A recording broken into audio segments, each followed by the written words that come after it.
Hello. Oh, my face is frozen. 1 second.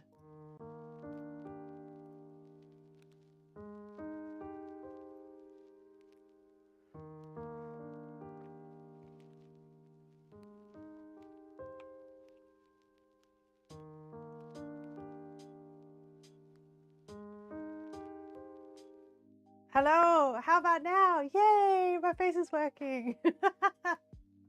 Good morning, chat. Oh my goodness. Sometimes it just be like that, you know? Sometimes it just be like that. Hey, hi Leo. Hey Penguin. Hey Alma. Hey Val. Welcome to today's stream. How is everyone? I hope you're well. But you can like we're chatting today. We're chit chatting today, so you can like let me know how you're going, what's going on in your lives. Let me give you a little bit of an update.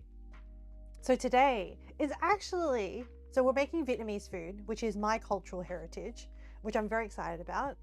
We're gonna make a dish that I really like called Banh, and I have really fond memories of this dish because it's not one that you often make at home. You normally either like go out to eat it or you have it. For me, the memory's tied with like Lunar New Year festivals. So in Australia, there's not a huge Vietnamese community. There's like groups and pockets and stuff. But in some of the suburbs, often when it's Lunar New Year time, they'll throw like a festival on. And I think people who like own restaurants in the area like will take out a store and then like produce a food. So festival food in Vietnam is like a lot of like skewered foods, fried squid, skewered meats. A lot of it origin comes from like Chinese food, but one of it is called Banh, which is very unique to Vietnam.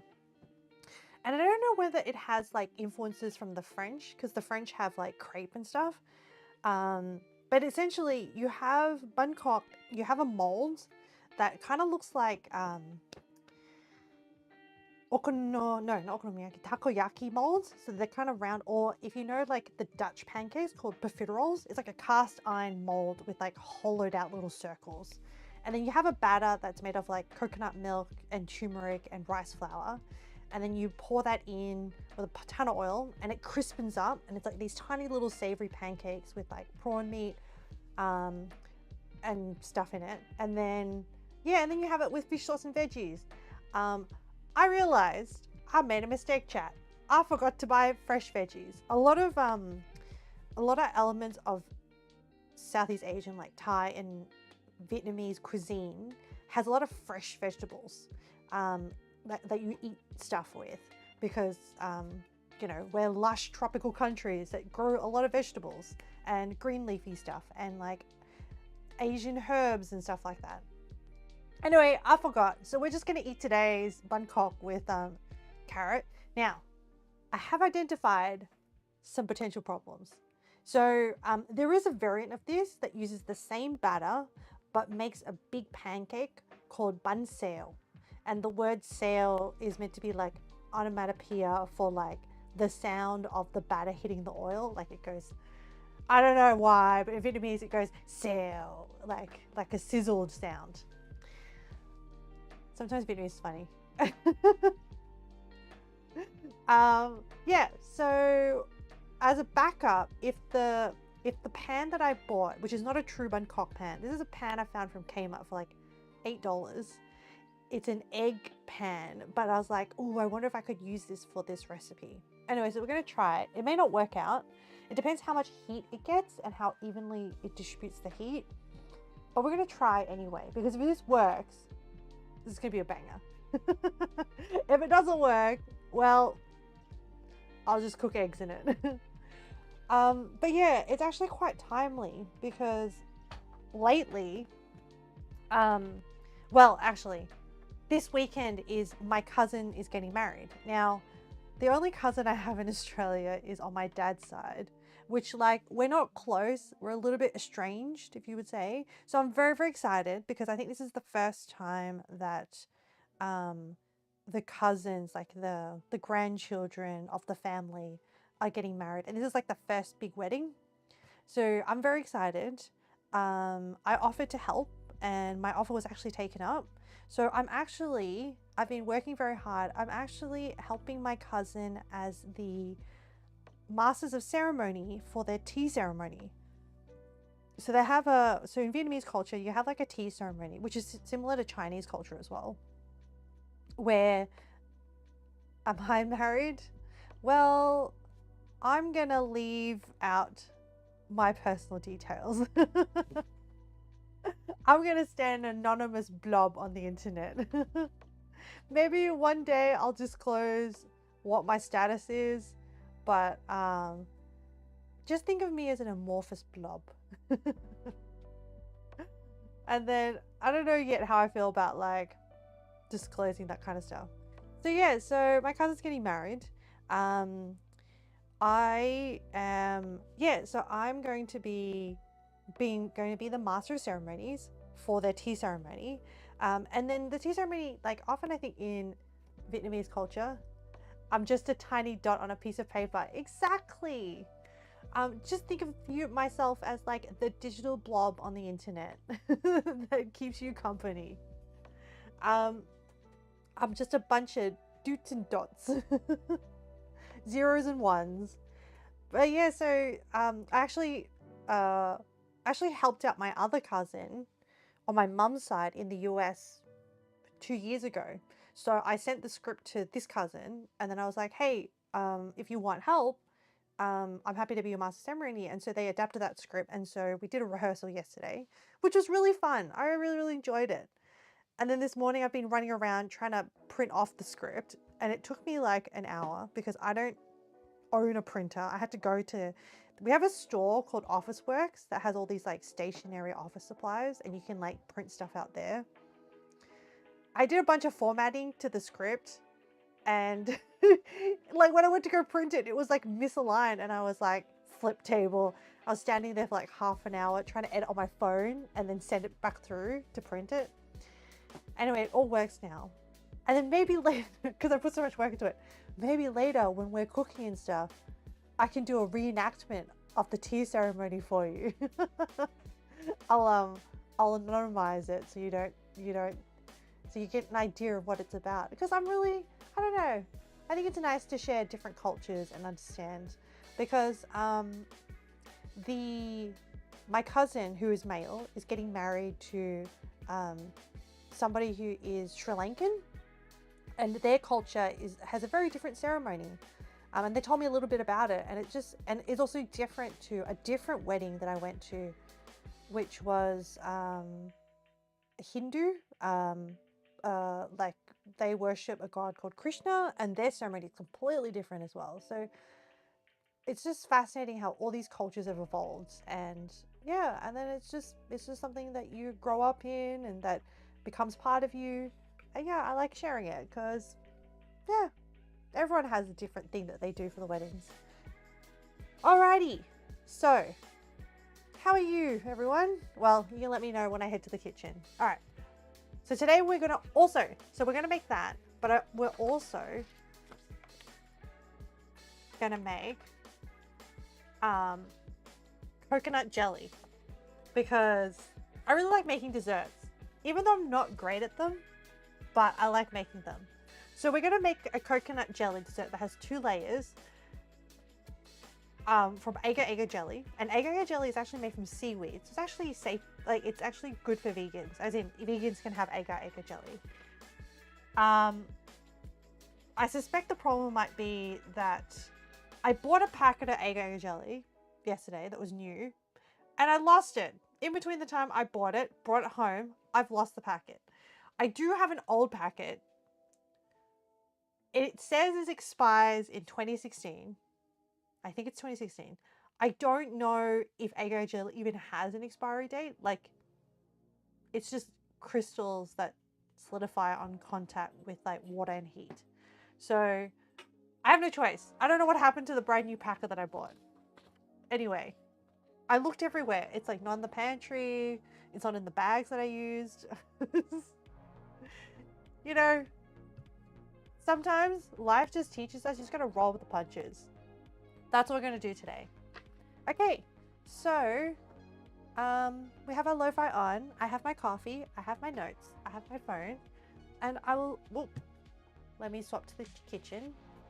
And I'll see you in, oh, what happened to the camera?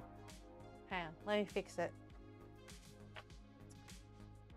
I'm gonna head out right now. You're like barely awake and your head is killing you.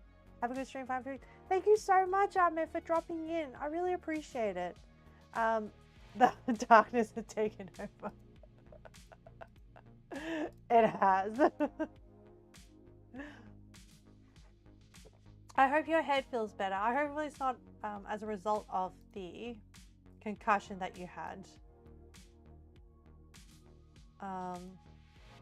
Now, we're dealing with weird sunlight today, okay, chat?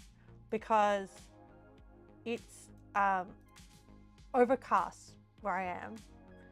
And the light will keep changing, I think. And then it may get sunnier. I don't know. We'll see. All right. So I'll fix the lighting. Oh, and today... Hang on. You'll notice that there's this like weird plushie. What's his name? He has a name.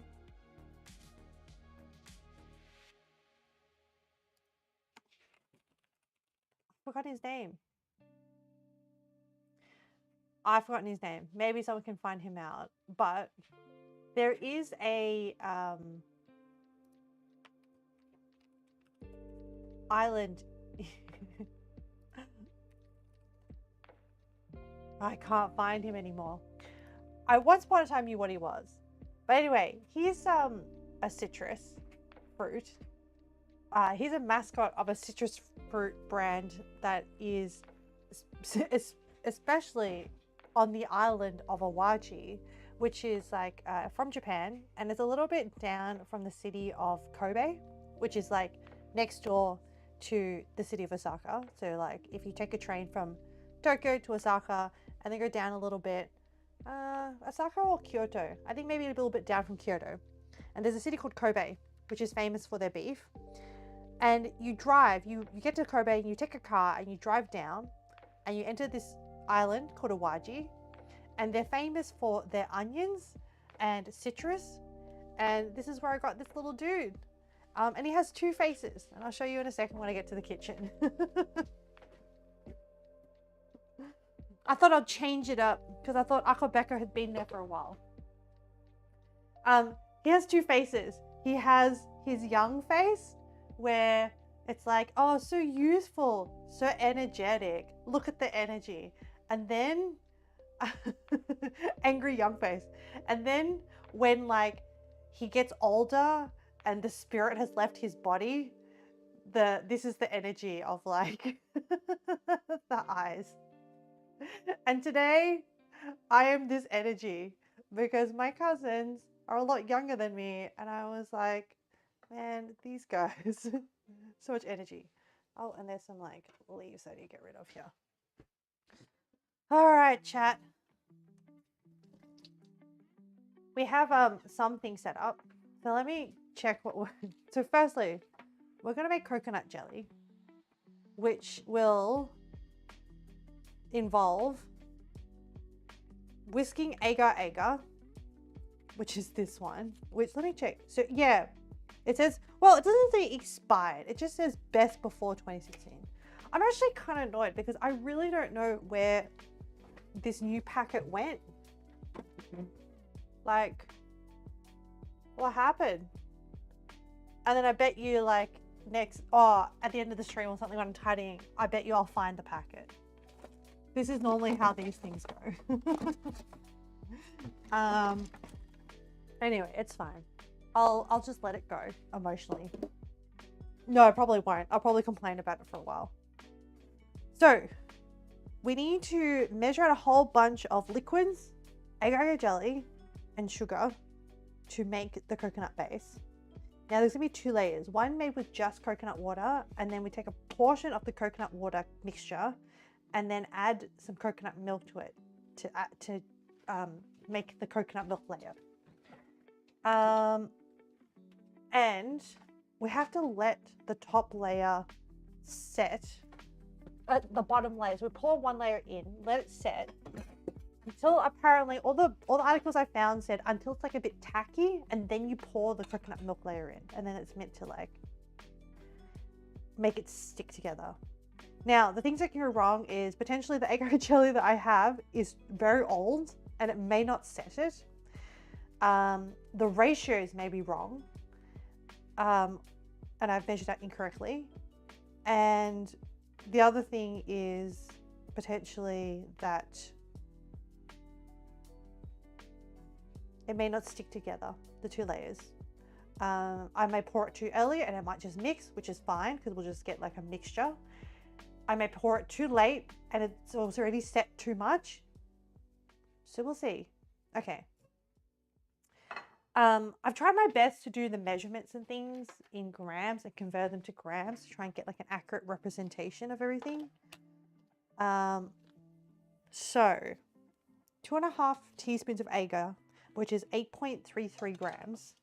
I have my scale here. But yeah, how are you all, chat? Leo, you woke up very, very early once again. Penguin, Valk, how's things going? Oh, and Tidy's lurking. Yes, I did see that emote.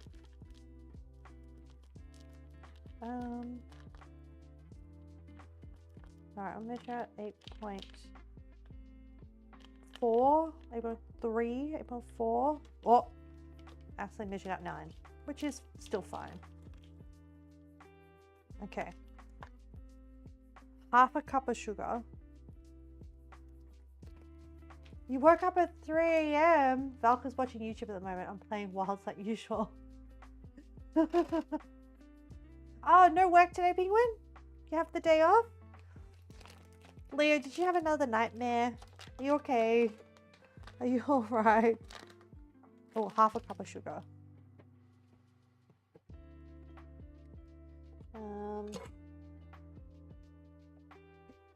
Yesterday, like, oh, nightmare again. Oh no.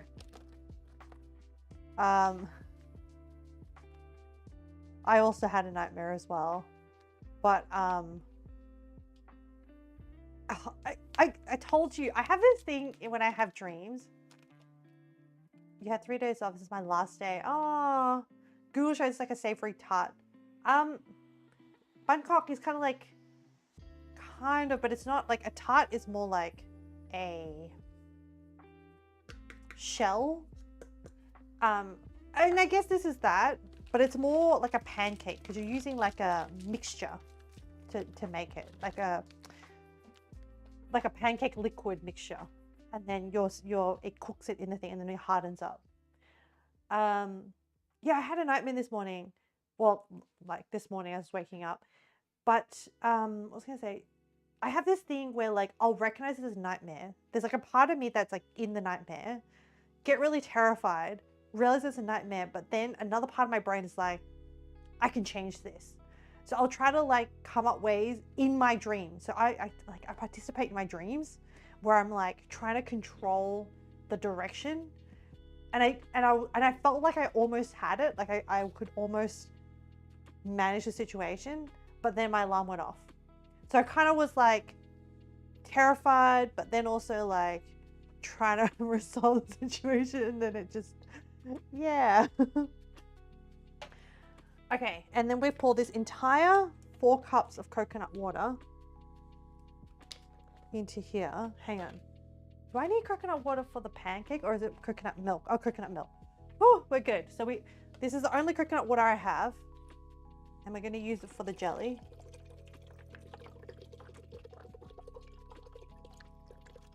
And then I'm going to whisk it. But yeah, I'm really excited to show you this thing because you can, some Vietnamese restaurants can have it if they're just like straight authentic Vietnamese. It's not that this savory pancake, once you get around to making it, is actually not that common. You'll be out for about 20 minutes. No worries, Leo.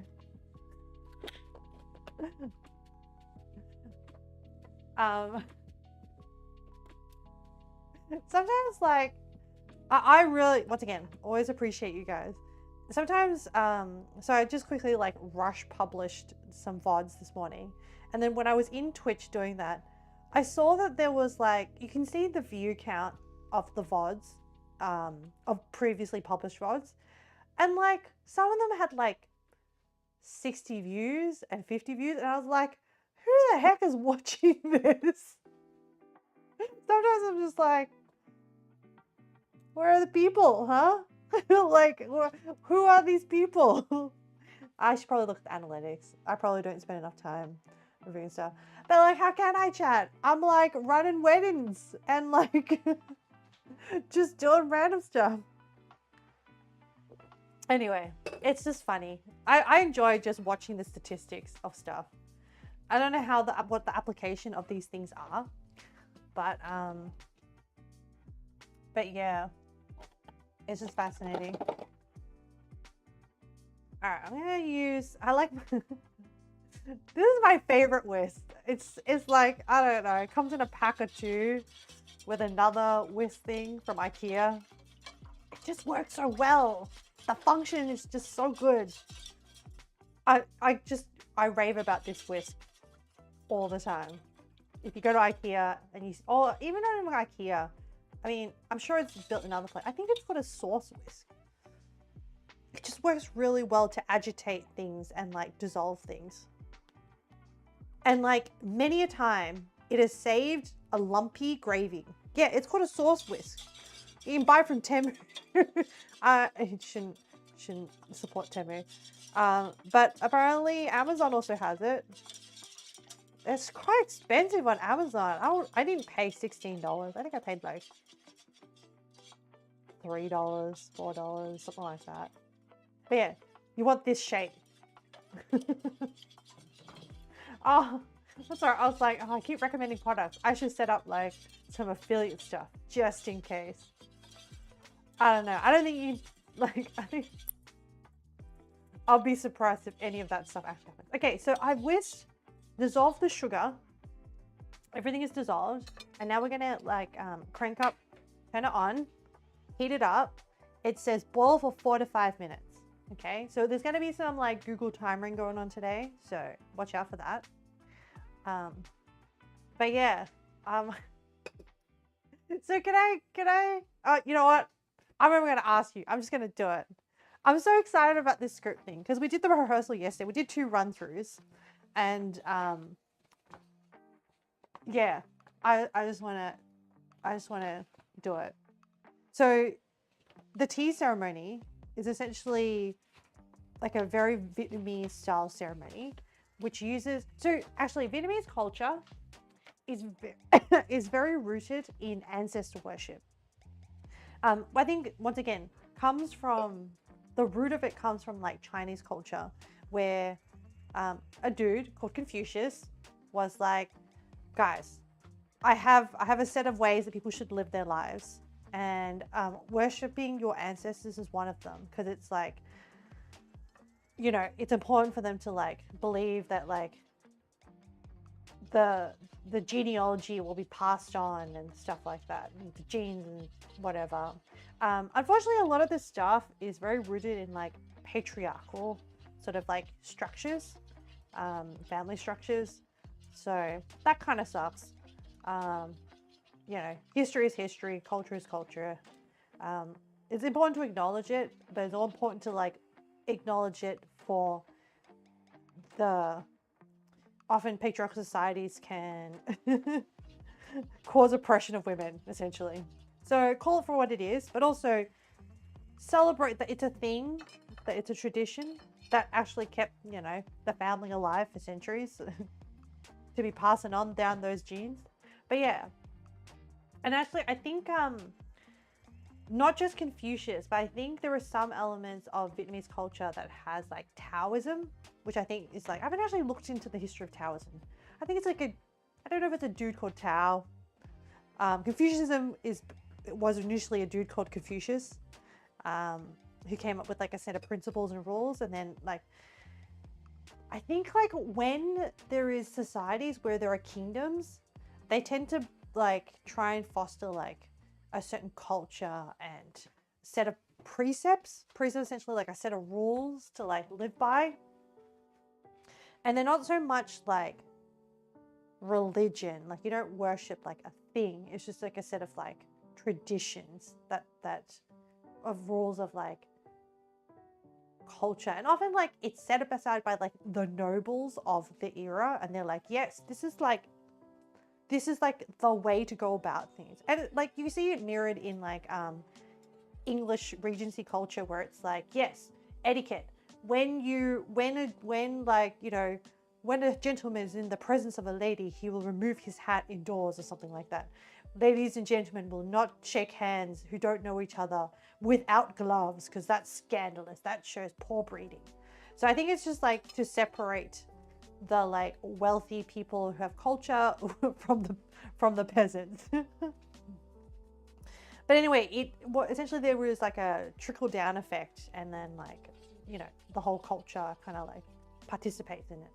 But yeah, so then there's that Confucian stuff, which is ancestor worship. So I've not seen on my dad's side. Oh no, I have seen on my dad's side the family altar, and I have seen on my mum's side her family altar. So essentially like there's like ancestral lands, and then there'll be like that surname altar is built on that land, and it's like the blah family. I think it's boiling now. So I set a timer. Hey Google, set a timer for 5 minutes. Yeah. So with the tea ceremony, how that relates to tea ceremony is that often you'll have an altar set up on the bride's family's house. And so, okay, once again, this is another practice that like is not so great. It's cool to just do it like casually and to respect the ancestor stuff and like the family stuff. But when it's taken too far, this other concept is not great, which is bride price. And studies have shown that bride price is like really, really bad for women because it objectifies women. But bride price is like this sort of process that's involved where the groom side or the male side goes to the bride's family and asks them for the bride's hand in marriage. Essentially, it's like becomes like a negotiation between two families. And once again, this is where the patriarchal structure comes in, because the representative, sometimes it's done by like a matchmaker or someone like well spoken, but often it's done by like the head of the family, which is like the dad. Sometimes it can also be done by like the grandfather, like if he's like the immediate head. It just all depends on who is like the head of the family. But yes, so then you go over, and it's kind of nice because it's kind of like a series of like formalities that you go through. And often like the groom side will also bring like a series of gifts to be like, hey, you know, because we respect your family and the bride and stuff like that, we've brought like this bunch of stuff. You know, are you, you know, and I'm going to show you all the stuff. And it's very like, all the gifts have specific meanings. So there's like fruit and citrus, often a citrus fruit, like an orange or something. Often they'll have like meanings either to do with like fortune, luck, and it's also sometimes like a pun on like the Chinese word or the Vietnamese word. They'll be like, or the color red. There's this like red sticky rice. I'm also excited to eat Vietnamese wedding food, okay? Well, I hope that there'll be stuff to eat. But yeah, there'll be like red sticky rice, which is like this sticky rice that's made specifically from this particular fruit from Vietnam that colors the sticky rice red. I think it's just stuff like that is kind of cute. But yes, I'm just watching this boil. So yeah, so then that's a thing. Sometimes there's a whole pig involved. I think the whole pig is meant to signify something from like start to finish, something like whole and stuff like that. There's also like other meanings at like dishes that are served at like celebrations, like noodles are often served because they're meant to, the length of the noodle is meant to like signify longevity. A whole fish, once again, is like the idea of wholeness and circularness, something like that. It's like these like conceptual themes. Yeah, and then there's often jewelry for the bride as well, and money and alcohol and tea. I forget what all the meanings are, but they mean different things. But yes, so there'll be that. So there'll be an altar, and then you put like photos of the ancestors on the altar. And then they'll often, hey, let me read you the script, because like, or one part of it. So the first part, so we're role playing chat. You're at the wedding, and I'll be like, I'm the MC, which I'm going to be MC, and I say, welcome to esteemed and distinguished persons. Today is the wedding tea ceremony of the bride and the groom. I acknowledge the other family's heritage and thank you for participating in today's formal Vietnamese ceremony where the blah family seeks the blessing of the blah blah family to allow their son blah to marry the daughter of the blah blahs. The meaning of today's ceremony marks the union of two families who will be joined through the marriage of their children. My name is Ame Ame, and I will be the master of ceremonies for today. Today's ceremony will be conducted in English as the common language between our two families. So that's my intro spiel. Aren't I good, chat? Yeah. I have some more coffee. I think I've been up since like to like run around and get all this stuff done. I've been up for a while. Not as crazy as Leo. That's 3 a.m. is crazy time. Leo,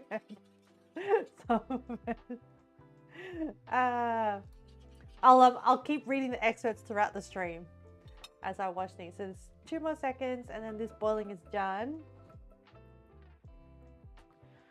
Turn this off. Okay. So I pour out this, but I take 1 cup of the mixture and reserve it. Can I just I'm trying to think like what I can do. You're back. Welcome back, Leo. I'm gonna pour. Oh, there's lumps of like. I think some of it's solidified. Or I think they form like a film on the top. Okay, so I'm gonna pour it into this container. Hopefully I don't spill anything.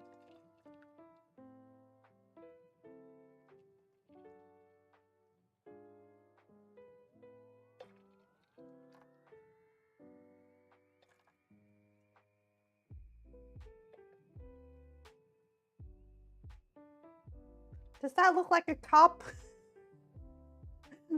I don't know. That kind of looks like a cup. You know what? I should just pour it all out and then reverse pour back in a cup.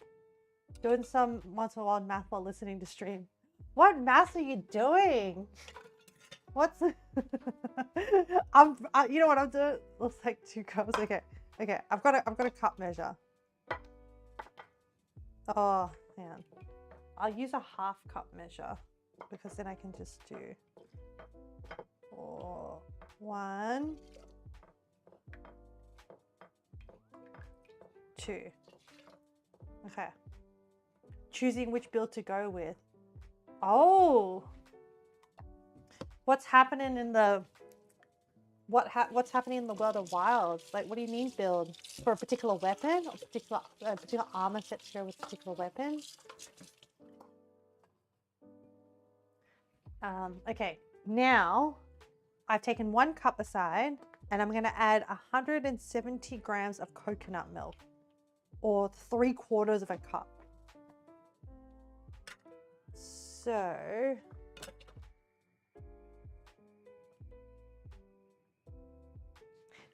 okay, you know, I think no, I'm not making excuses myself, but I think sometimes my baking stuff, choosing which build to go with and checking very rough average damage. Okay.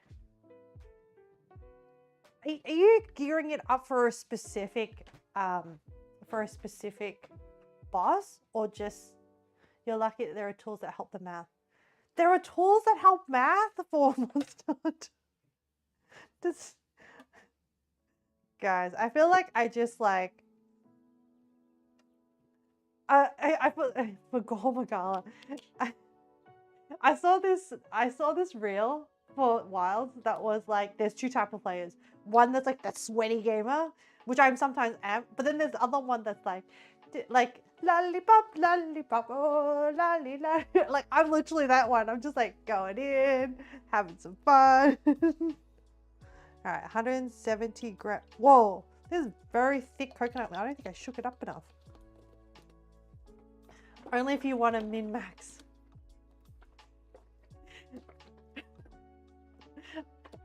I feel like, oh, I should put this in the fridge. Hey Google, set a time for 20 minutes. Oh my gosh. I need to try and set this jelly so that it forms a sticky layer on top as fast as I can. Whoa, whoa. It's gonna be terrible for the fridge because there's a lot of condensation in the fridge.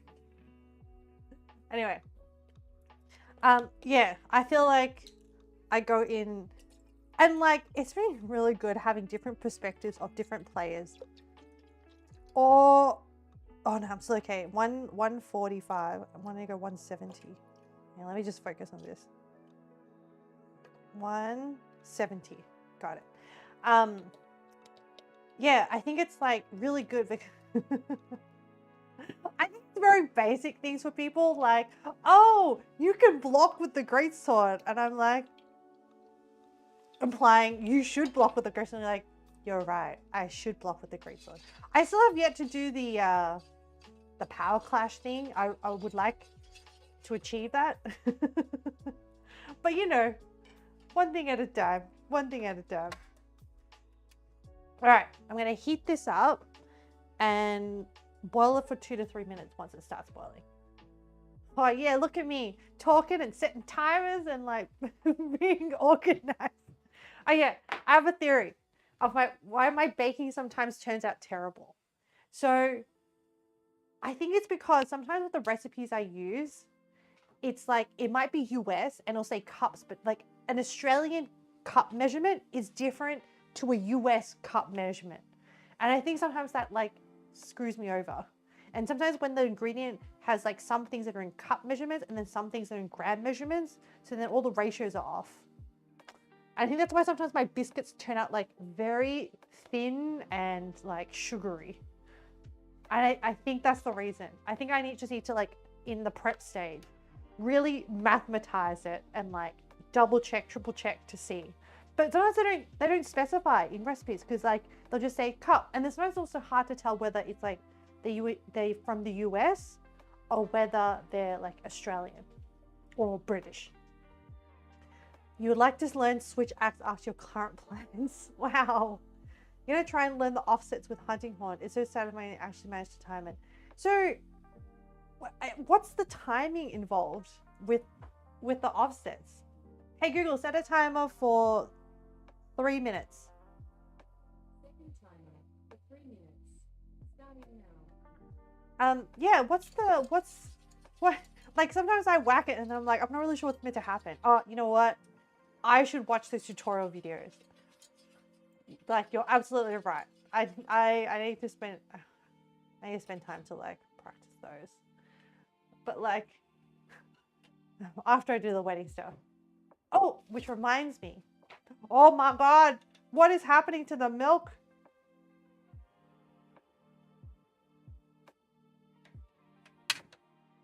Oh my goodness. Why can't everyone just use the same measuring system? I swear America's the only country that uses the imperial measures in order. I think wait, I've forgotten what they're called. I thought British use imperial because it's like, oh no, we use metric and they use something else. Whatever that something else is. What is it? Actually, good question. American unit of measure. And it says uses the US customary system of measurement, which includes units like inches, yards, yeah.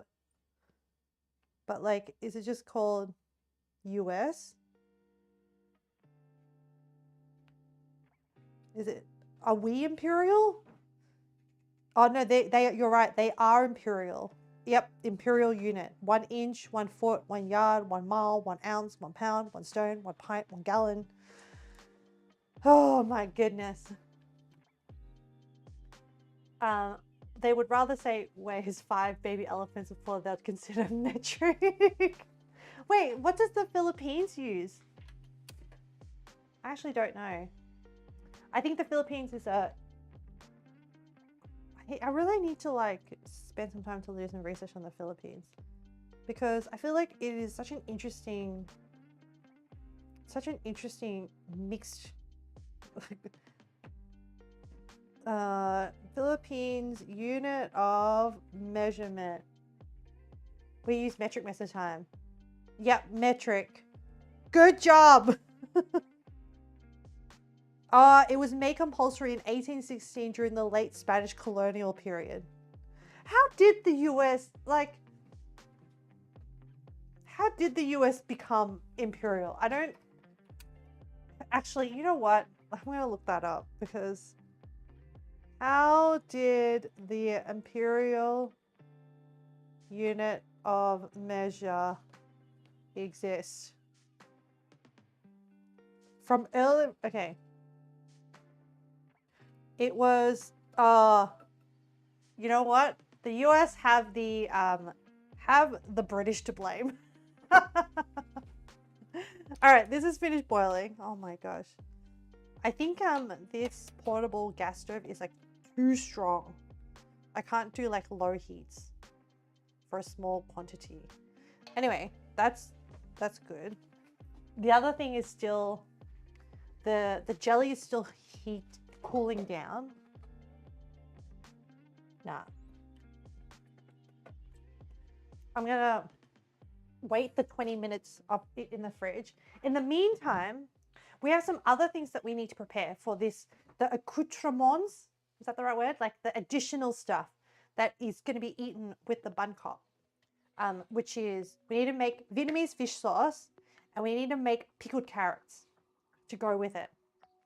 So we're going to do it from scratch today. Firstly, you need a whole bunch of jars to like make everything into. And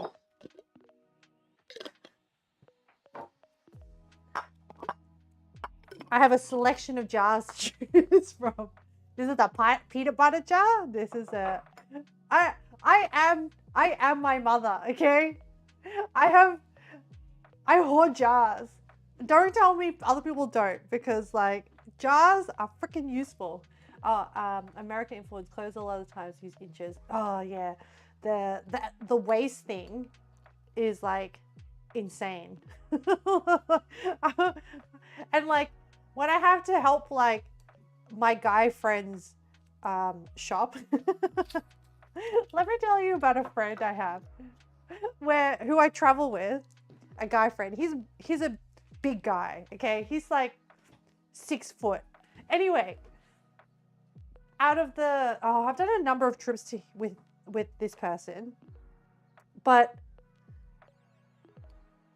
out of all the trips, he has split his pants. I would almost say like, I think definitely 2 times at the very least. Once while we were starting a bike ride in Japan, and then once while he was getting into the driver's seat of a car in Thailand, and just up the crotch, straight up the crotch split. One of those times I was able to fix his jeans with like a hose, and like for some reason he only brings like 1 pair of shorts and 1 pair of jeans, and each of those times I've been able to, no, one of those times I was able to fix the jeans with a sewing kit that the hotel had, and I was able to like patch it together. The Thailand one I could not. The split was like massive. Anyway, so whenever like and sometimes we've like gone shopping on the holiday just to like get him some more stuff. Every time I have to use inches for men's waist, I'm so confused. I have no idea. What is this? Women's is like, I don't know, an arbitrary number 12, number 14, and you're just kind of meant to know. I love this friend. I really do. But and like they do add a level of stress. But like it's not life or death. So it just ends up being funny. Like and the other thing is that it's not my pants that are split. So that's why it's also funny. And they're a pretty good sport about it. So they're not like they don't get pissed off or anything. And I always try to help. So like, you know, it's a good memory all around, all things considered. But yeah, sometimes when I've had to like help them buy stuff, I'm just like, what? Like 32, 33, 29-inch waist? Like, and like, how does that help with length? I don't know. Anyway, sorry. I don't know how we got on the topic. I have jars. While this cools down and the timer is going for the other jelly to set. So we need to make the fish sauce, which is going to be, you essentially dilute actual fish sauce, like the one in the bottle. You don't just use it straight out of the bottle. You need to dilute it with like sugar, lime juice. So there's a bit of citrus. So the fish sauce is like very salty. Use about 2 tablespoons of that. You dilute it with water. You also add sugar and lime juice. So then you hit like all the flavor profiles. It's gonna be great. This is gonna be great, guys. I really like my heritage. Vietnamese food. If I could eat one cuisine for the rest of my life, it'd be Vietnamese food. It's like so comforting. So many textures, so many varieties. Okay, let me think. So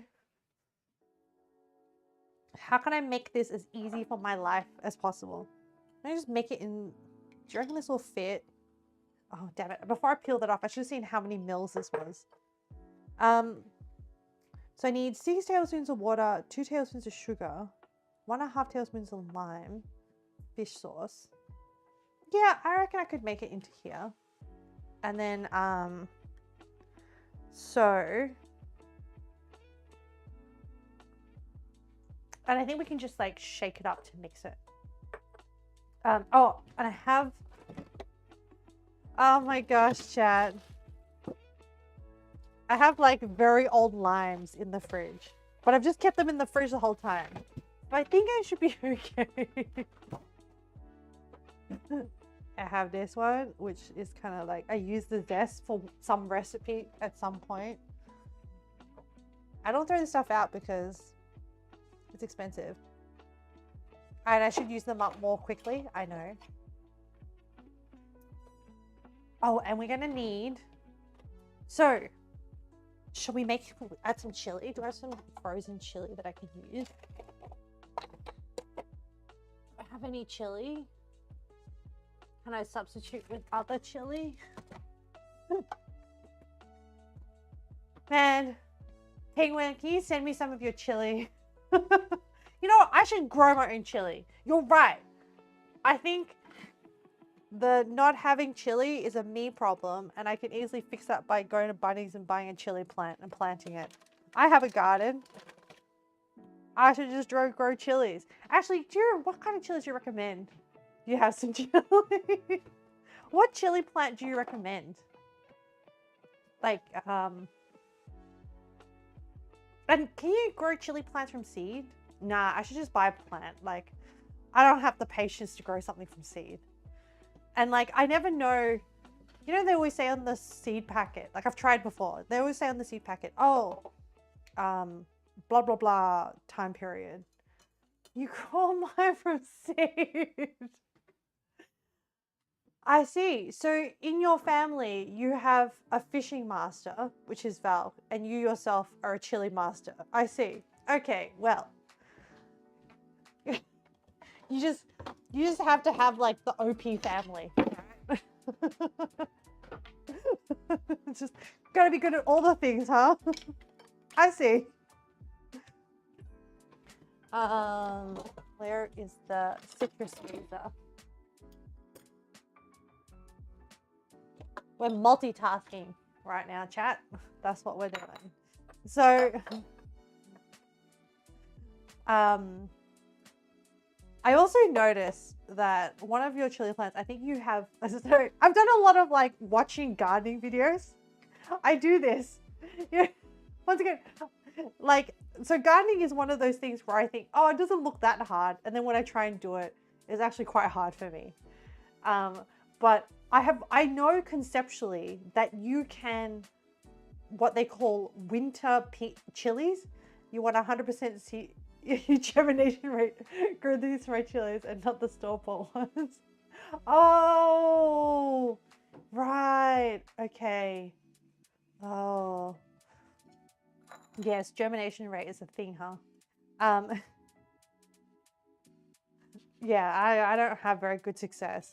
And it's definitely one of those things where I think, oh yeah, it can't be that hard. You just like put it in the ground, give it some water, give it some stuff. But yes, conceptually, I know that you can like do something called winter chilies, as in you can prune the chilies back before winter hits.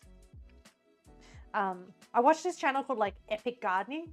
I just like dreaming, you know? I was like, man, I would have an arch full of like bitter melons, and I would grow like, you know, he had like this vine that was, oh, you know, if I was a gardener, I would grow cucumbers and like pickle my own cucumbers and stuff. Apparently growing cucumbers is quite hard. They take a lot of water. But yes, you can winter, I learned from that channel that you can winter chilies. Like they don't have to just die off. You can like prune them back, bed them down for the winter. It's like you add a bit of like insulation to the chili plant around the roots, and then you like tuck them in for the winter.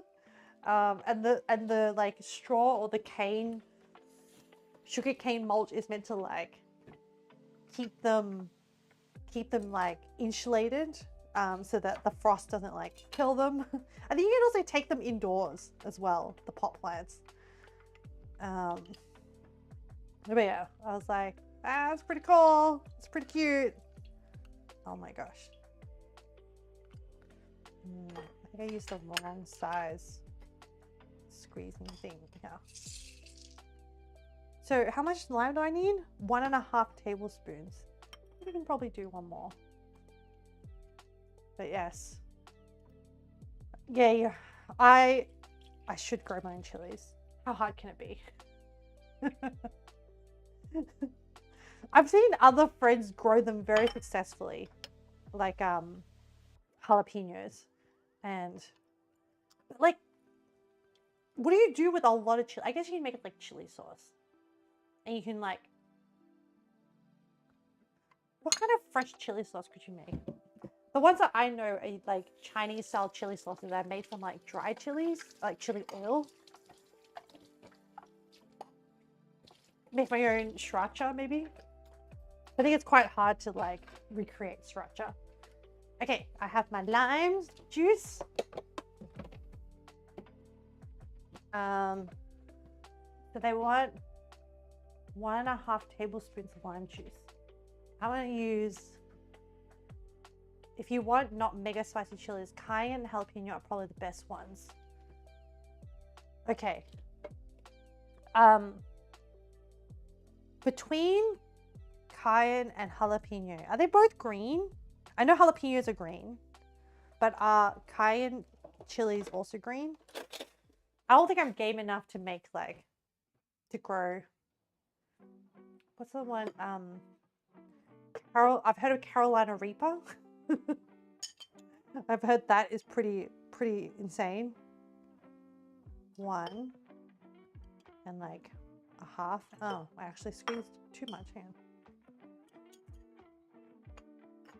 on. Oh, I need garlic. Oh no, I've taken too long to use some of my garlic and I started sprouting.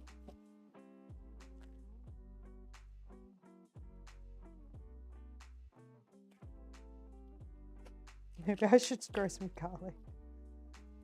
But garlic's pretty cheap. I don't need to grow garlic. Oh. Okay. I have my garlic. Now, I find that with fish sauce, just mincing the garlic, but not like using the garlic press thing is best. I'm just gonna remove the plant stem from this garlic. It's a little bit old. It's not the best garlic. It could be better. This is my fault. If you don't let them ripen, they'll be green. Do not use the garlic. I will not use it. I've heard it's terrible. I'm gonna mince up some garlic. Oh, that's the jelly timer. Let me stick a finger in the jelly and see whether it's, air quotes, tacky or not. The surface is meant to be tacky. Oh! It's not set. Holy crap. Is this a bad idea to try and like multitask? I don't know. I mean, we're doing it. So when I touch it, it's not liquid. There's a film. Okay. And then what you're meant to do, apparently, I saw this on the video, is you're meant to use like a ladle and like to like break the flow so it doesn't break the film. I think it's warm enough to hold.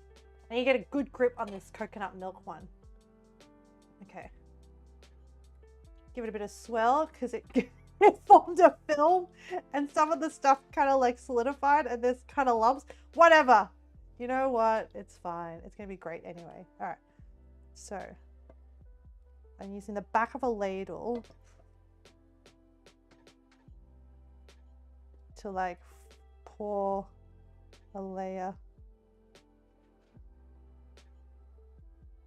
on this. Oh, I just saw some lumpy bits go in. It'll be fine. Oh, there's some more lumpy bits. I think it's because it overboiled so many times. Don't worry, you won't be able to tell, like from photos. Maybe I'll be able to tell because I'm eating it.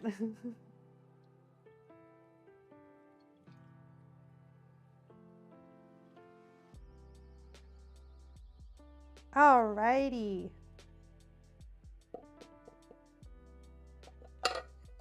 Hey, it looks not bad. Oh, I learned a trick from panna cotta or creme brulee. To get rid of bubbles on the surface, you take a lighter and then you like go over the top. And then the bubbles just, the surface tension of the bubbles like break. And then you get like a,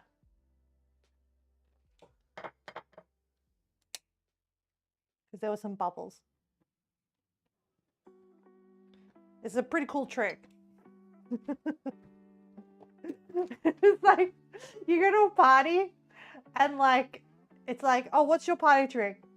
Well, when you make desserts and there is bubbles on the surface, you take a light, you're like, I gotcha. All right, sorry. All right, and now I'm gonna let this jelly set in the fridge. And then hopefully, what it's meant to mimic is like once you take it out of the mold, it's meant to like have the two layers. So it's like the coconut flesh and then like the juice in like in jelly form. Made with agar. Oh yes. Okay. Back to what we were doing. And so we're done with the well, for now, the heating up of the stuff. So now we're just like mincing up some garlic and you just put raw garlic into this. It's gonna be great. And because you cut it into very small pieces, it just like flavors the fish sauce. So for the longest time, I thought that the Vietnamese word for this type of fish sauce was water, it translates to water and fermented fish. That's what I thought it was. But apparently, when I did research to look for the name of it, the translation translates to dipping water. And I was like, what? And it's like very similar. So for example, okay, let me pronounce it in Vietnamese. So the name for it that I thought it was called nước, which is water. Nước mắm, mắm being like fermented fish sauce. But it's actually nước chấm. Man, so even in like my first language, I'm like confused. Honestly, my Vietnamese has gotten so bad by working and living in Australia. I mean, to be fair, it's not like my Vietnamese was great to begin with anyway, but back when I did language school in high school, let's just say it was a lot better. It could be better. But yes, I always like dream of like going back some more and visiting more of my relatives. But Japan happens. And like, I don't know. I also really like Japanese food. And my friends always go to Japan and I'm like, FOMO, I don't want to miss out. Alright, just firstly, okay, this is how I mince garlic. I firstly slice it really thinly. And then I like organize it into like kind of like a log shape. And then I cut it across to make it into smaller bits.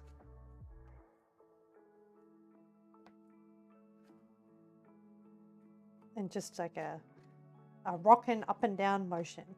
And then once it's kind of like a little bit smaller, to make it more even pieces, then I do that thing where you like hold the blade on one end and then just go up and down and use like the back half of the knife, and then make sure you don't like have any fingers in the way. So I just use like the top of my left hand to guide it, and then my right hand to just like sort of like do a little rocking motion up and down. And then eventually it gets smaller and smaller into like little pieces. Now, the reason why I like to mince it this way rather than use like my giant bashing thing, my squeezy thing, this garlic squeeze or whatever, is because that doesn't actually break up the fibers. There's a bunch of fibers inside garlic, and that sort of like oozes out the garlic, and then you still have like a bunch of like fibers, and then you have to slice it up, but then it bruises the garlic. Whereas I find like this one, you get like little garlic pieces and then no like garlic juices oozing out. So yeah. So then I'm just gonna, I don't know how much, they said how much garlic they say? I don't know. You just put in an amount that you like. If you don't like garlic, don't put garlic. If you like a little bit of garlic, put 1 clove of garlic. If you like a lot of garlic, put more garlic. You know, cooking food is like,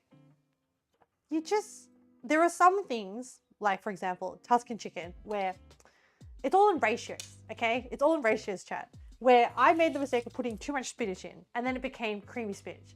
Whereas when it's Tuscan chicken, the ratio is less spinach, more chicken, more cream.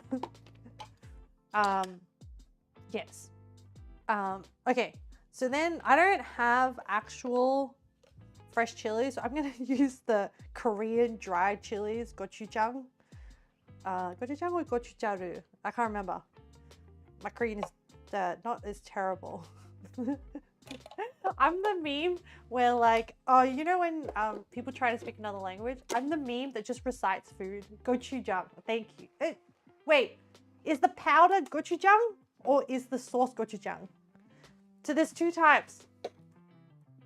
There's the paste and then the powder. They all start with gochu and then, oh, okay, sauce is gochujang, and I think the powder is gochujaru or garu.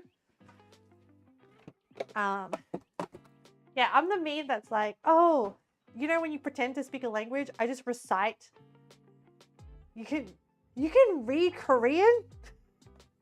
Is there a label on the powder? Yes. There is a label on the powder. Wow, Leo, so many skills. I'm holding it.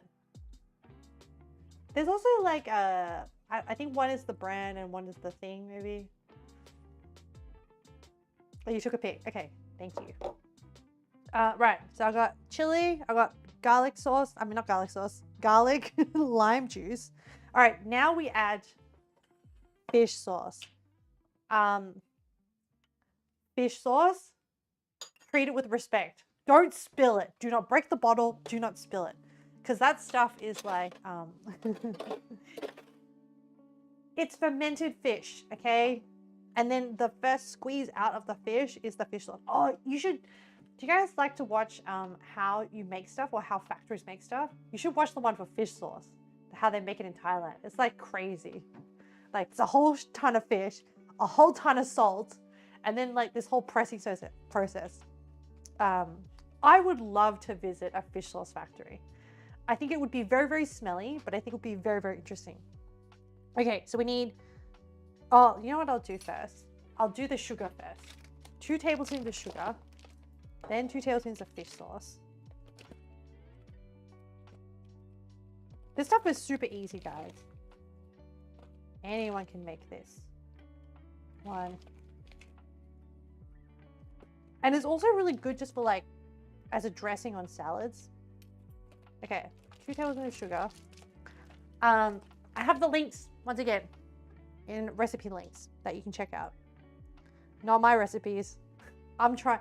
Usually I just do equal amounts and then I just taste and then I adjust as I go. But this time I'm actually following a recipe because I am curious what this blogger thinks is like a good flavoring. Oh no, I spilled some fish sauce. Gochu garu. Oh, okay. Excellent. Okay. Now we just need to remember it. You can read, but you don't understand it. All the Korean I know is like the words like yogyo. So when I go to Korea, like I always, when you're calling for people, like when you're calling for the waiter, you can like yell out like yogyo, like for the auntie to take your order, the waitress, which is the equivalent of like when you go into Japan and you go in a restaurant and then you're like, hey, I'm ready to order, and you're like, sumimasen. It's like the same. It's like sumimasen. And you always do the arm. Korean writing is pretty easy. Learned it in one night. I think by your standards, Leo. Not that I've tried to read Korean. Okay, now we're gonna do the water. Now, I did boil some water, which has, oh my God, I don't think I boiled the water. It's fine. I'll just like, I have a water filter. Let me get some water from the water filter and do the 6 tablespoons from there. You're very talented with languages. What's the word? Are you a polyglot? Is that the word? Okay, so I'm gonna do 6 tablespoons of water. 1, 2, 3, 4, 5, 6.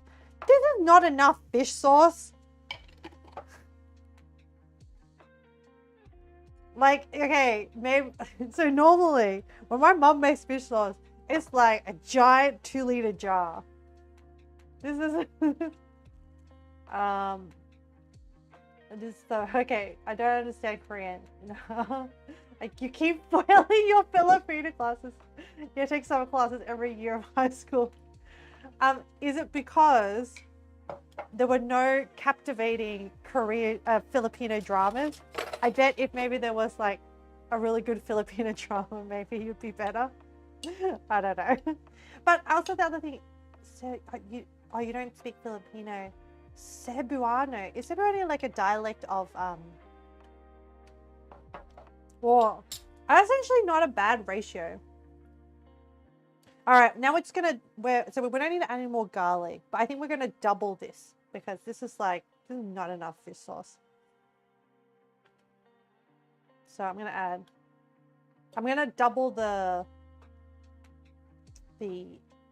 liquid ratios. Oh, and sugar.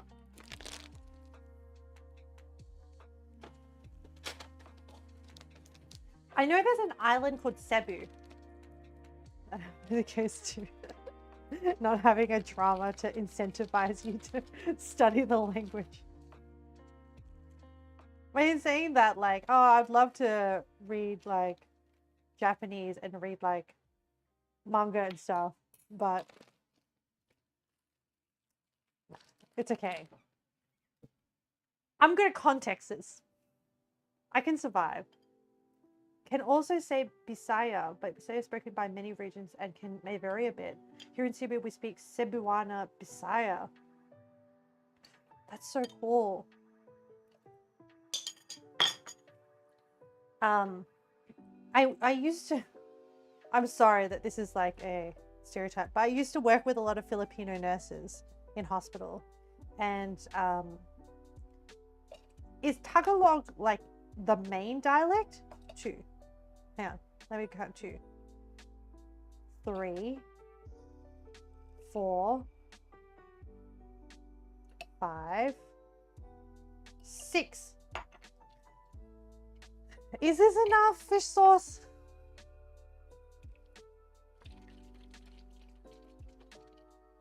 See, this is why I do it in the jar, because then I can just shake it. Put the lid on. Remember to put the lid on tight before you shake it. Let me try it.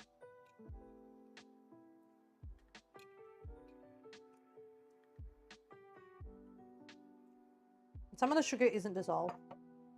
But the chili works not bad with it. There's a hack for you if you don't have it. Tagalog is spoken by the northern people, and yet Filipino is primarily Tagalog, but I believe words from different regions are also adopted in Filipino. Filipino is the more formal one. Oh. I'm going to do one more ratio of this, so I can use up all the lime juice. So 2 of these. So I don't mind this recipe of nuc jam, like this Vietnamese diluted fish sauce thing. But the strength of the fish sauce may vary depending on the one that you buy. Oh, okay, I'm going to do 2 spoons of sugar. More complicated. Yeah, a bit complicated. I have a similar problem with Vietnamese. So my written Vietnamese is not very strong. And I can read most things, but sometimes like there'll be certain words that I struggle with. So I use Google Translate quite a bit when I message my family. But the problem is that my family are from the middle or south. So there's a bit of a different, so the south is like very country. Oh no, sorry, the middle is very country. The south is a bit more modern, but they have a different dialect to the north. But the dictionary, like Google Translate, uses a northern dialect, which is actually kind of hard. And there are some words that like, I'm just like, that's not the way my family says it. And then I have to like copy paste and then like tweak it. All right, last water bit, 6 tablespoons. 1, 2, 3, 4, 5, 6. It's kind of interesting though. Yeah, all the different ways they say things are interesting. I think it's the case for like a lot of countries, like Japan included as well. Like there's like Kansai dialect, like and then there's like Osaka, and then like Okinawa dialect is also a different thing as well. They have a lot more variances. Like Vietnam just has like north, middle, south, and yeah, the different dialects. Okay, let me quality check. It's good. In the past, eat a pinch, when I didn't have limes or lemons. You can also do this. You can sub out the lime for lemon. You can also sub out lime lemon for vinegar as well if you don't have any of those. In the past, I have used grapefruit because I have a grapefruit tree, and when it has come into season and I'm like, oh, I don't have lime or lemon, I'll just use grapefruit. It just changes the citrus aspect of it, the citrus variant. Okay, so fish sauce is done. Then we're going to move over to pickled carrots. So the pickled carrots, I'm going to hopefully, I'm going to use one of them grater thingies, and hopefully I won't destroy my fingers. I'm going to put this stuff away. And I'm going to make it into like this bigger jar. And I have a cheat method for speeding up the pickling process. So you have a jar that's big enough, and then you put it in the microwave to like increase the time. Carrots. How many carrots should we make? Well, I don't know, I'm bad at estimating. So just grab these. I bought the cheap carrots that are ugly. So I'll just grab a bunch of them. I have my grater thingy. I'm gonna grate into a bowl. And then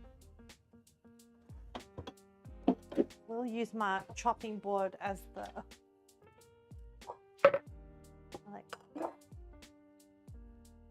my kitty, my cat, RL, is like zooming around, and what is she playing with? She's playing with a piece of a litter. Does anyone else's cat do that? Where they just find a piece of litter and then they just like attack? No one ever buys the deformed carrots. Even carrots are judged by ugliness. Because they're usually cheap for some reason. Yeah! This was like a kilo bag for $1.70. These are the ugly ones. They're much the same nutritional value. They're exactly the same. Yeah. Food waste is such a big problem. Like, I don't understand why. Like, so yeah, I rescue is the word rescue when I'm about to just like chop them up and use them. Oh, let me put this. I can use this for rubbish. Spin away. Okay. You know what? They're pretty clean. I don't even think I'm gonna bother. Like, I don't think I'm gonna bother peeling them because I'm gonna grind them anyway. What's the point, right? Am I right? Honestly, like, yeah, I'm a mother. You rescue, you choose by cleanliness. Yeah, and whether it's like bruised or not. I mean, in most supermarkets, they're just like,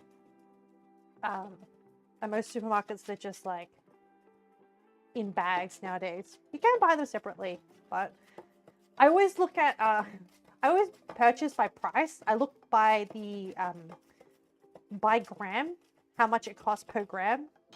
And like, if it gives more value to buy it in a bag, then I will. Sometimes they get like a better deal. We should just all live like moderate lives. No need to like have yeah. I don't need to have perfect carrots to have a good life. I can be happy with my slightly deformed delicious carrots.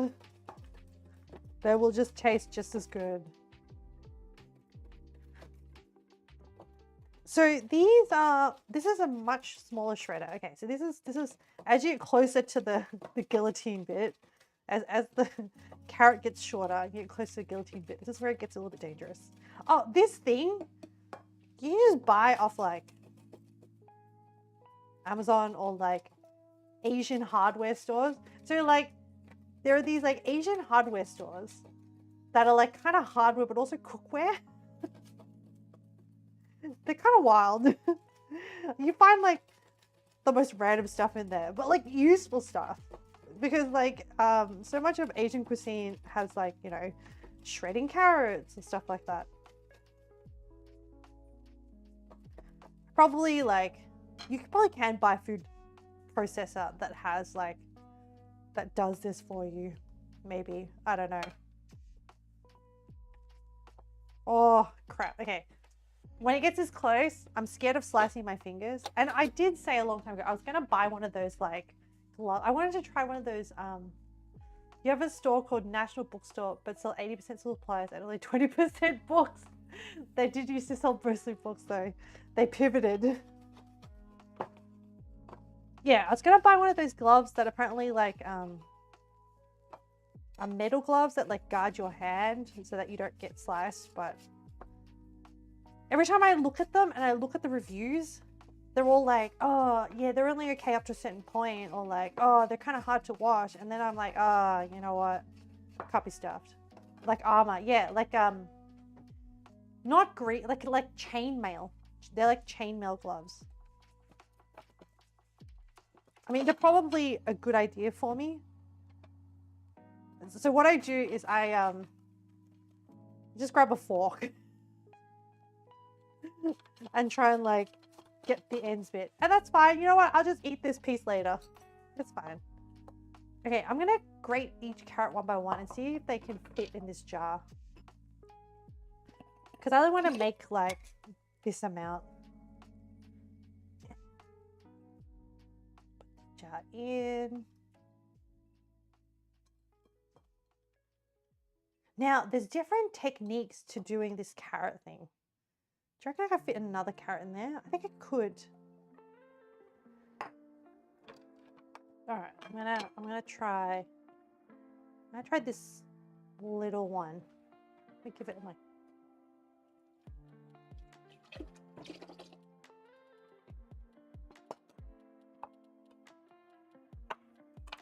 Okay. Yes. Oh, by the way, I need to finish on time today because of my cousin's wedding is happening this weekend. I need to go pick up my sister. My sister lives interstate. But like, it's not that she's a klutz.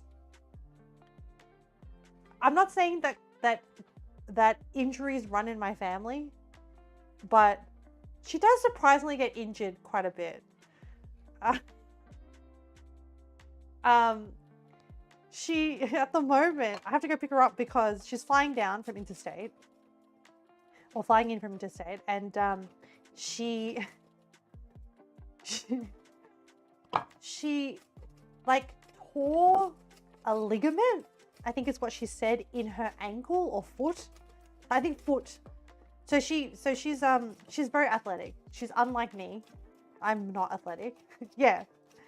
And I was like, how did you do it? And she's like, oh, I was playing dodgeball. So she plays dodgeball. Like she plays competitive dodgeball. Not like professional dodgeball, but she locally they like have a team and then they like compete against other teams. So yeah, so I think she said she's been playing dodgeball and she tripped or something and tore a ligament in her foot. So that was like 3 weeks ago or something, and the doctor was like, you can't put weight on this. So she's struggling a little bit right now. So yeah, I need to go pick her up. I'm the older sister, by the way. Actually, I should have asked you, what vibe did I give? Damn it. Too late. Missed opportunity. But yeah. But like, and I think she's like, I don't know. She's done a bunch of stuff. She plays quite a bit of sport. But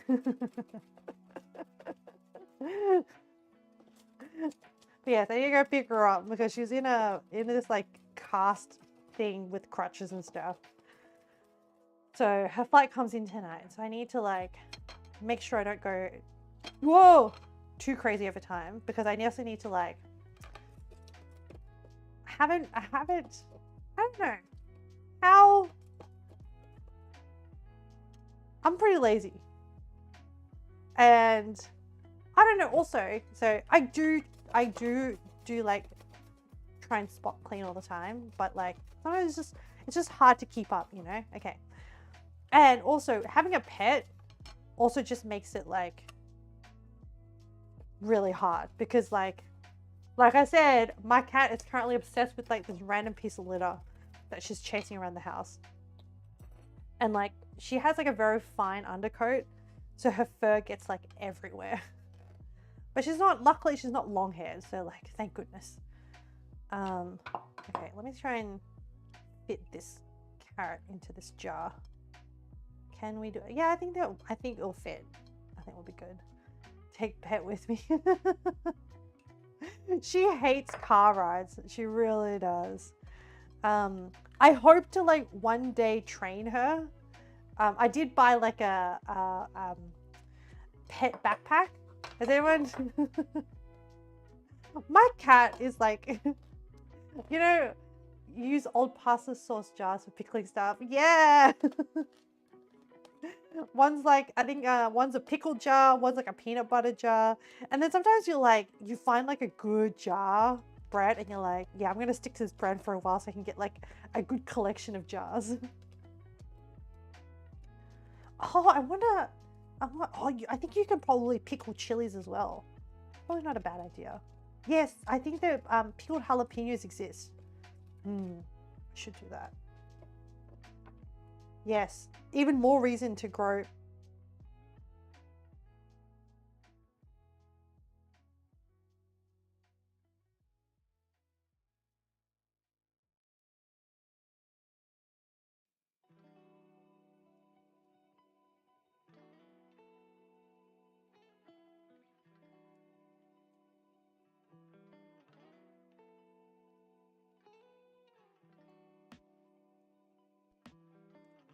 Hello. Oh, my first mic died, which is really odd because that was the mic that I was charging.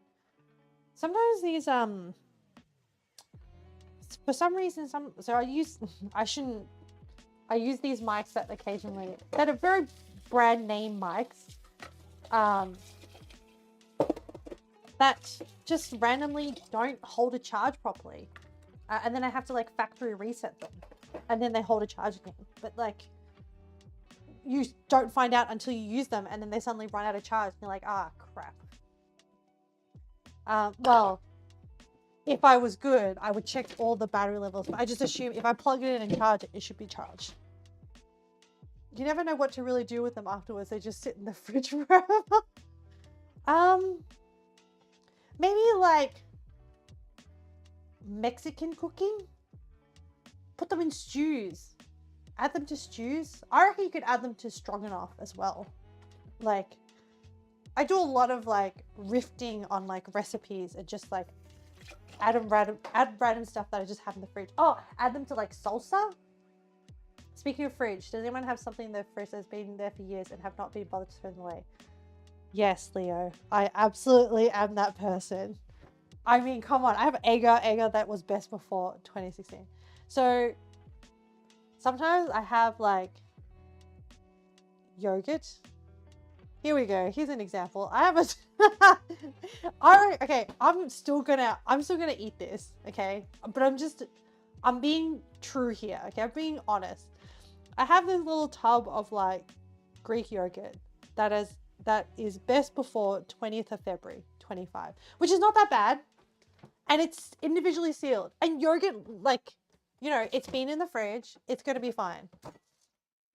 I reckon I could find some horror stories in here. Oh, that's not too bad. A sauce jar. Oh, that's not too bad. That's actually not that bad. It's Savoury. Let me see. What about this one? Oh! Some yakiniku sauce.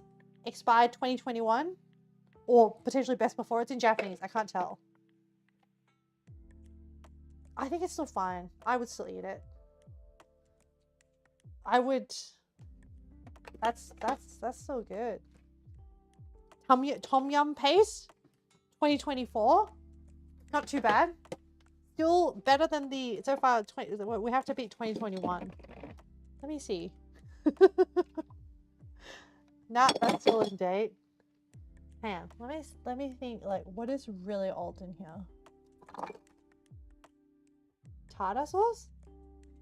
Are you old? You don't even. Oh no. 2023, 2021 is still beating everyone's ass. Oh, another 2021. Wait. I got May 2021. Oh, I found a contender. It's also yakiniku sauce, which is April 2021. Look, I'm gonna put the current winner on the thing. Now I'm really curious. What in here is like super old? It's usually always sauces. Absolutely sauces. And do I keep using them? Yeah, I give them a little bit of a smell. I give them a little bit of taste, and if it's okay. Where is this? November 2021. Nah, still 2022. Nah, you're still young like a baby. Oh, January 2021, which is this is. Oh my gosh, what is this? What? I think it's maybe ponzu. Hang on, it should say on the back. Mizkan ajipon, soy sauce, glucose syrup, citrus, kind of like a ajipon, kind of like a ponzu. You had stuff in the freezer, you need to throw it, but we had this bad storm. They cut the temperature. They gave me the reason to actually throw stuff out. Yeah. It's kind of like a Japanese sauce. You can use it as a dressing. So the only downside is that sometimes when these things have been in the fridge for a while, they tend to crystallize with these sauces. So at that point, then I might consider throwing them away. So at the moment, I've got January 2021, which is 3 years old. 2025. Oh, 4 years old. Oh, that reminds me. There are some other things in here. Oh! There was a year where I was like, oh, I have all these oranges that I grow that are bitter. So I made my own marmalade, but it didn't come out like marmalade. Do you have things where you make that it doesn't come out? What this actually tastes like is like, you know, stuff that you have with cheeses, like quince paste or like a fruit paste? It tastes like that. That's what this tastes like. It's actually really good, but I don't really eat a lot of cheese because I can only really have like, well, too much like soft cheeses triggers my lactose intolerance. I'm not like full-blown lactose intolerant. Oh, okay, sorry. Distraction. Focus back on the pickle. But yeah, so if I have January 2021, that's my oldest source that I can find so far. So with pickling these, I have carrots, which it doesn't really matter how much carrots you use because you're going to submerge it in a ratio of like sugar, salt, water, and vinegar. Okay. And so essentially you want like the carrots to be friends with these flavors. Now, I'm going to use how much of this? I don't think this jar is big enough for this ratio. I'm going to cut the recipe in half and use half of it and then see how much I get. And the other thing I'm going to do is I'm going to mix it up in a bowl. No.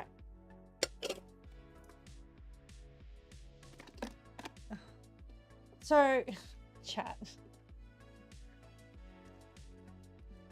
Where is my measuring cup? I thought I definitely have a measuring cup, which will make it easier to pour into the thing. But I haven't used it in a while. I know. I'll use this bowl because it has like a corner and then I can easily pour. So we're going to do... Oh, and we need a scale.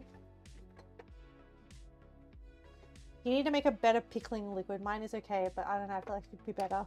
Do you know the other thing that I really like adding to pickling liquid is spices. So like fennel seeds, cumin seeds, those are really good additions. Like I made like a really good pickled onion with I think cumin seeds. But yeah, fennel goes great with stuff as well. But like there are slightly different flavor profiles. But yes, adding in seeds or like cloves. Cloves are also good to add to pickling liquids. Okay. So I'm gonna do, all right, so we need 34 grams of salt. So once again, usually when I make my pickles, I just do a mixture of like sugar, salt, water, vinegar, and then like YOLO, and then I just taste and go. But this time I found a recipe and I'm gonna test out the recipe. So I think this pickling recipe is from Recipentin Eats. So,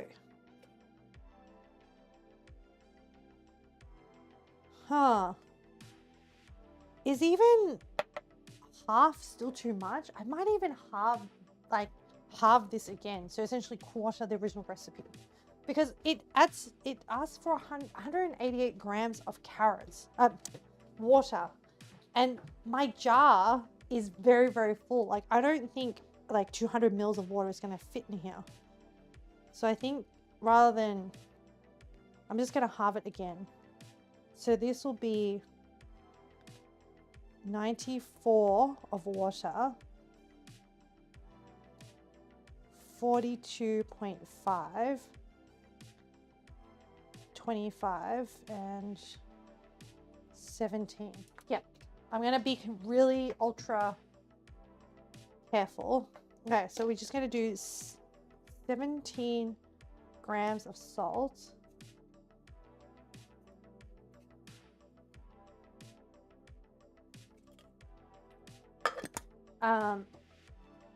25 grams of sugar, and cloves. Oh, I've been wondering what else I can do with those. You have a jar of cloves. That's a lot of cloves. Oh, cloves are really good for I forgot what the recipe is called, but simmered pears, like soft pears, which you simmer in like red wine and cloves.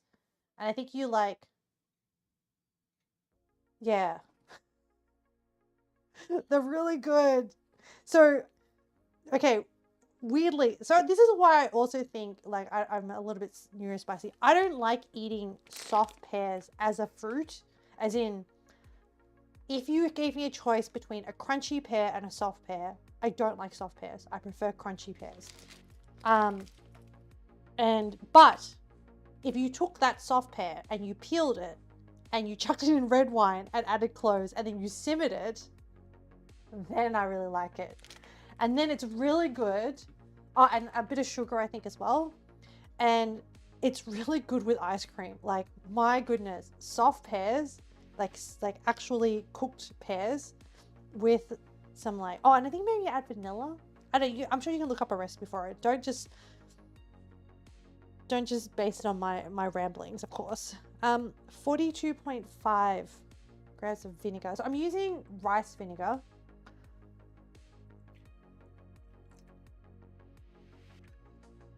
Okay. Perfect. And then I'm going to, no, my whisk from earlier is like covered in jelly. Now let me give it a wash. I want my sauce whisk. Because I want to stir some of the salt and sugar and dissolve it a bit.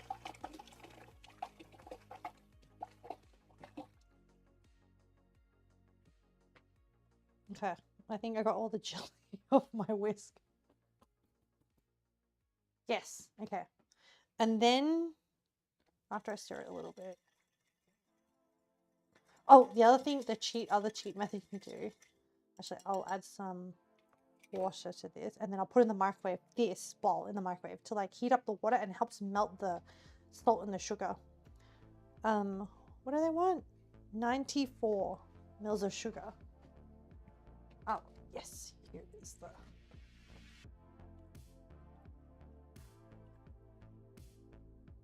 Okay, a little bit too much. 20 mils too much, but I think it'll be fine. And I'm using my little... Actually, that was hot water, so I didn't need to microwave this. But you can microwave it to like speed up the dissolving process. This is all chemistry. It's great. I love it. Okay. So it's dissolved. Let me taste it. Oh. A bit more salty than I expected, but not bad. Not bad.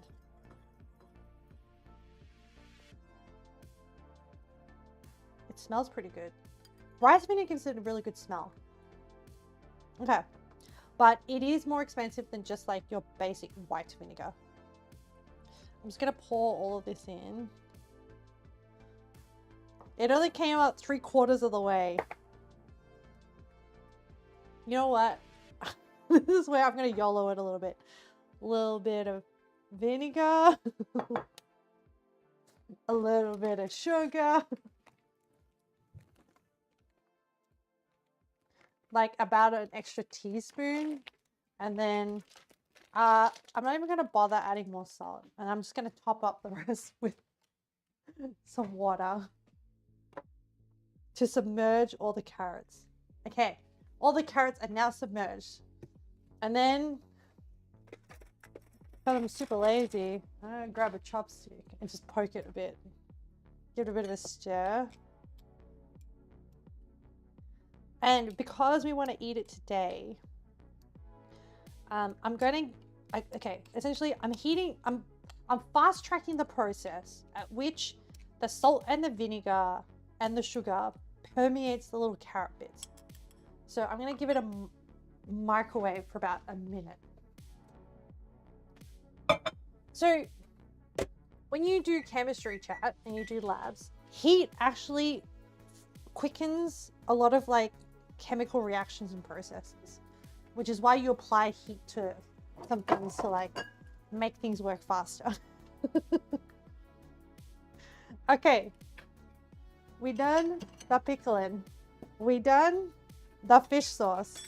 Those are, in terms of like accoutrements to the final dish, those are the kind of like the main things. Oh, we do need to prep some spring onions. So, because this will be for the pancakes. We're moving on to the pancake now, which will involve, oh, I also need to defrost some prawns. Oh my gosh. Because we're going to use prawns for the protein. Because they'll fit very nicely. Okay, it'll be fine.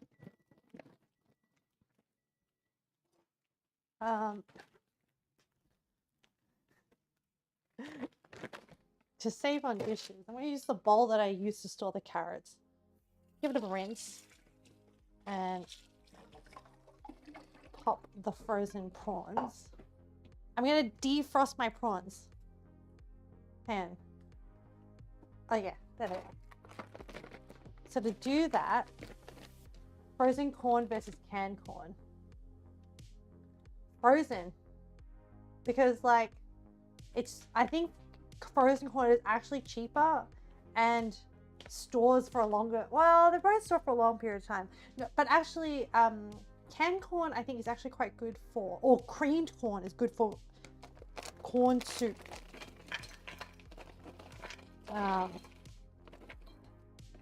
That's a lot of prawns. That's about like half the bag of prawns. I think it should be fine. And so I'm gonna do my technique. When I use the word technique, it makes me sound really fancy, but I'm like, is it really a technique? My hack. I was gonna pour a bunch of water from the tap on top of the prawns so that it doesn't get those like weird heat spots. And then I'm gonna put the whole thing on defrost mode into the microwave to fast track the defrost process. Okay, so I'm gonna clear some of these scrap. Oh, I can put this fish sauce away now.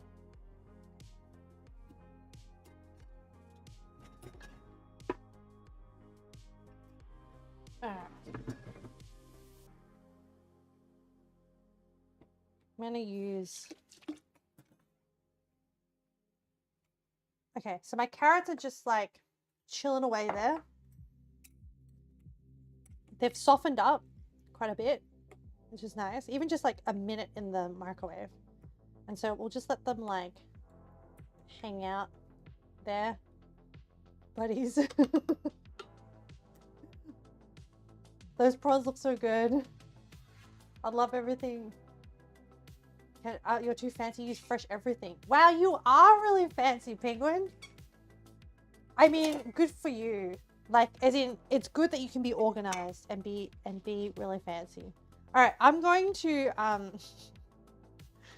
I do this thing where like I cut off the ends.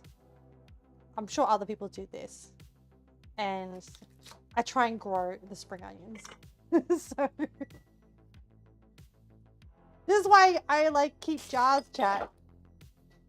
I get a jar, I shove the onions in the jar, and then I add some water, and then I let it grow, and once it sprouts, I'll chuck it in the garden.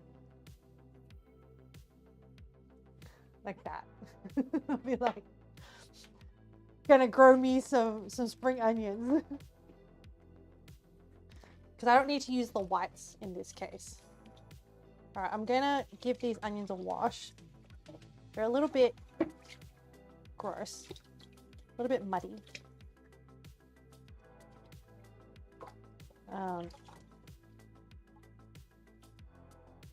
These are fresh spring onions. Man, if I could buy frozen spring onions, I would. Okay.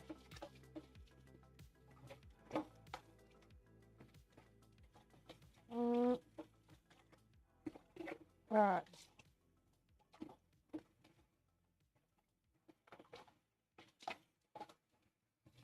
The annoying thing with spring onions is that they're really long. When you wash them, the water goes like everywhere around the sink. Okay, let me move this guy away. I'm gonna prep these spring onions. They're pretty clean, pretty good. Is that a... No. Just visually inspecting my spring onions. Oh, there's like... And then just pick off any like random wilty bits that we don't want going into the final thing. Okay. It's pretty good. Right, are the ends clean? Yep, okay. Alrighty. So we're just gonna do the those onions are so easy to grow. Just don't let the flower form, the plant dies. Yes, I have done that mistake before. But if the flower forms, dry out the flower and you get spring onion seeds, and then you can grow new plants from the seeds, because the flower does produce seeds. Let's use... Oh, I'm gonna chop the onions straight into a container. Alright. So these will go into the recipe.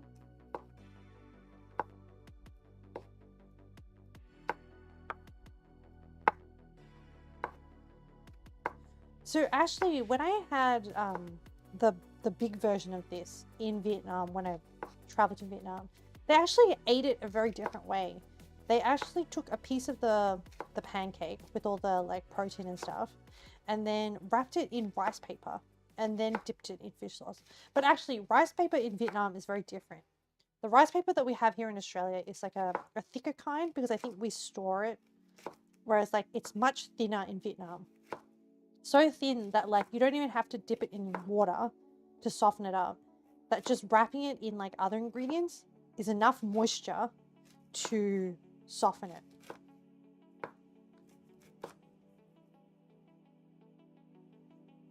Okay, I'll just slicing through my spring onions.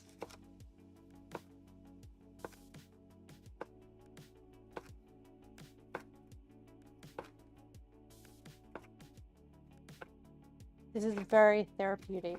Just up and down with the giant cleaver.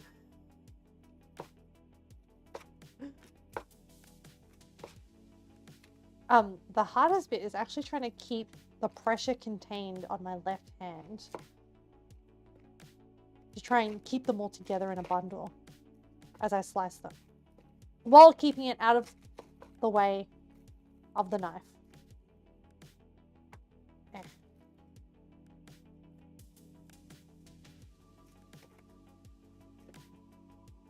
And actually, these onions are kind of juicy that like they make my eyes water a little bit.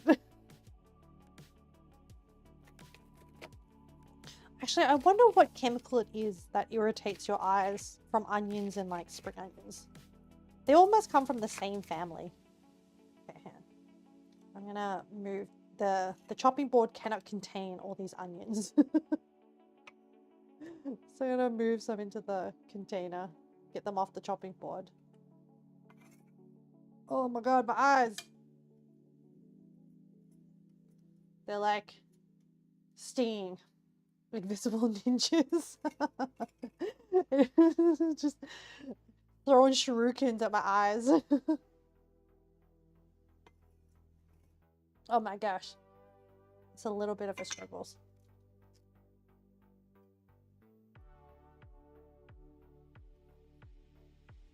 The thing I like about savory cooking is that it's not an exact science, which works for my chaotic brain, you know?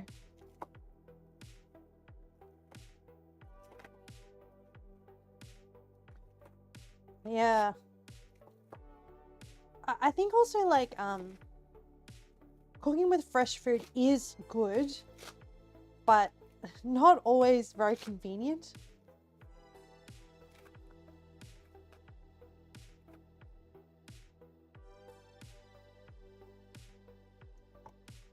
It's good if you have the time and you have access to like not just supermarket produce, like fresh produce.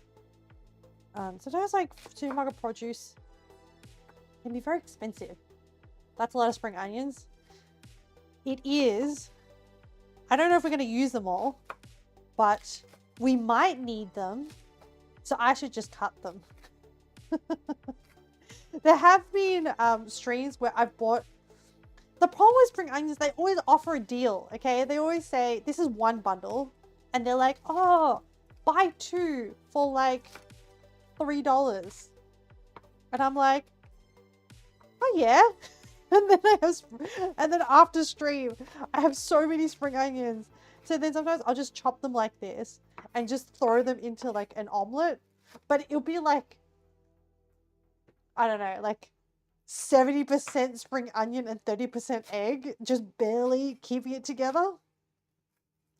I need to find other ways to use these spring onions. I'm like, spring onions. I love them. They are pretty good. Do you just put them in the fridge if not used? Yes. I just store them in the fridge. They do sometimes get a little bit wilty.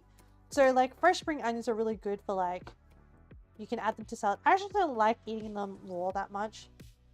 Or a little bit of them on the top. Like the leafy ones. The leafy bit is good raw on the top. But yeah, I just store them in the fridge. Oh, there's a lot of spring onion. It doesn't even fit in this container. Huh. They're very bouncy. It's currently a mountain of spring onions, but I'm hoping if we use some today, this mountain will be less and then I can just store the rest in the fridge. But yeah, I have a whole nother bundle. That's only one bundle. I only bought them yesterday, so I have a whole nother bundle still. And like, they're pretty good spring onions actually. They're very fresh and bouncy. Not wilty. Okay, now we can move on to the pancake mixture. So apparently with the pancake mixture, I'm gonna move this out of the way. Don't need this anymore. And I think I should use a proper mixing bowl. and a light one at that. Let me just get this wiped down from all the carrots and spring onions and spring onion water that came off from washing the spring onions. Reset this and move the scale out of the way. So what I need is rice flour. I have so because of these streams, guys, I have so many different flours in my fridge, like in my pantry now. I have like glutinous flour. I have like that soy flour that we bought that we ended up using because I bought the wrong kind. And I need to come up with a recipe to use up that flour. So we have rice flour, which I've never used before in my entire life, which is different to glutinous rice flour. Now, they said potato starch, but honestly, I hit that point, chat, where I was like, no, I'm not buying any more flours. I was going to use tapioca starch. It's a starch. I think it'll be fine. This may be to my detriment, but whatever. No more flours. We're going to need water. We're going to need coconut milk. We're going to need turmeric powder, which is what makes it yellow, and salt. Now, it says half a teaspoon. So I'm gonna grind some to make it fine. And I'll use my metallic mixing bowl. And then out of all of these, we're going to produce this batter. Let me tidy some of this. Okay. Right. Oh, I can also put the agar away because we're kind of done with that. Okay. Rice flour. 1 cup of rice flour. Crap. The reason why I'm saying crap is because all my measuring cups are wet, which means that when you add wet measuring cups to flours, they stick to them. So I have a dry 1/4 cup. So we're going to use 4 of those. I really should invest in another set of cups, but you know. I say that every time, but then like, I'm like, I don't really need it though. I can manage. Okay. All right, this stuff is like really fine.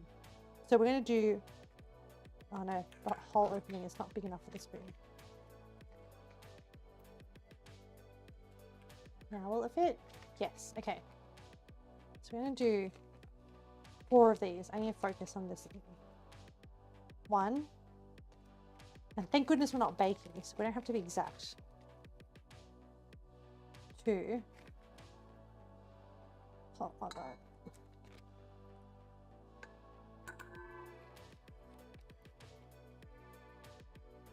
3.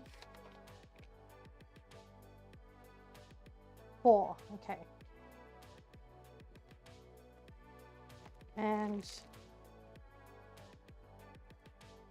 I'll use a rubber band to like seal off the mouth of the... Oh, I have a technique for rubber bands, guys. So normally when I tie off these like bags, oh my gosh, can I even undo it?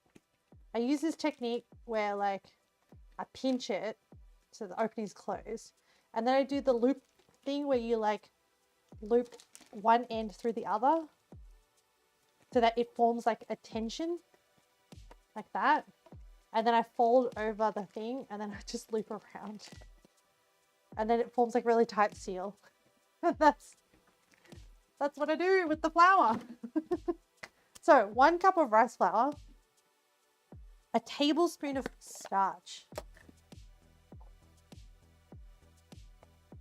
like, yep, so we have some starch, and then a teaspoon of turmeric powder. So this is ground turmeric. Oh, my spoon doesn't fit. Okay. There we go. turmeric powder. So this will make the pancake yellow. And then 200 mils of coconut milk.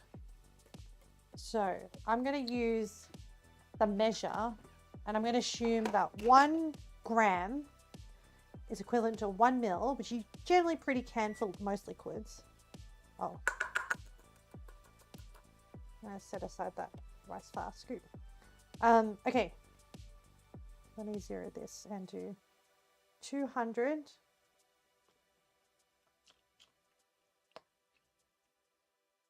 150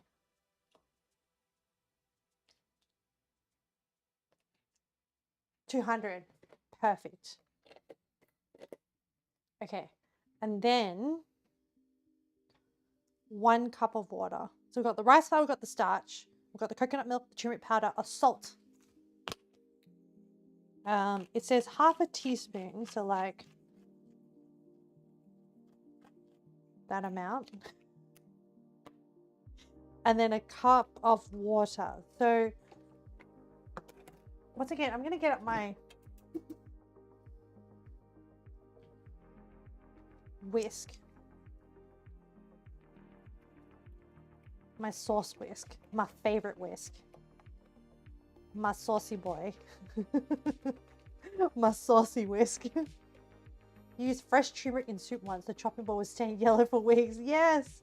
In a lot of cultures, turmeric has a lot of like benefits. I don't know how, I haven't done the research to how true that actually is, but it's meant to be like a superfood or a super herb or a super spice. And actually, you can buy, like, if you don't use a lot of it at a time, you can actually buy frozen turmeric from the, well, I don't know if Coles or Safeway have them, but in the Asian grocery, they certainly do. Okay, so I've mixed up the coconut milk into that, and now I'm going to grab my cup of water. Now, should I use warm water? I'll use warm water because apparently there's a process that you have to let it sit through called blooming.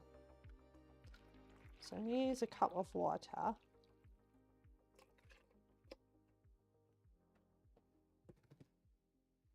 A cup of Australian water. 1 cup measurement, Australian measurement, Australian water.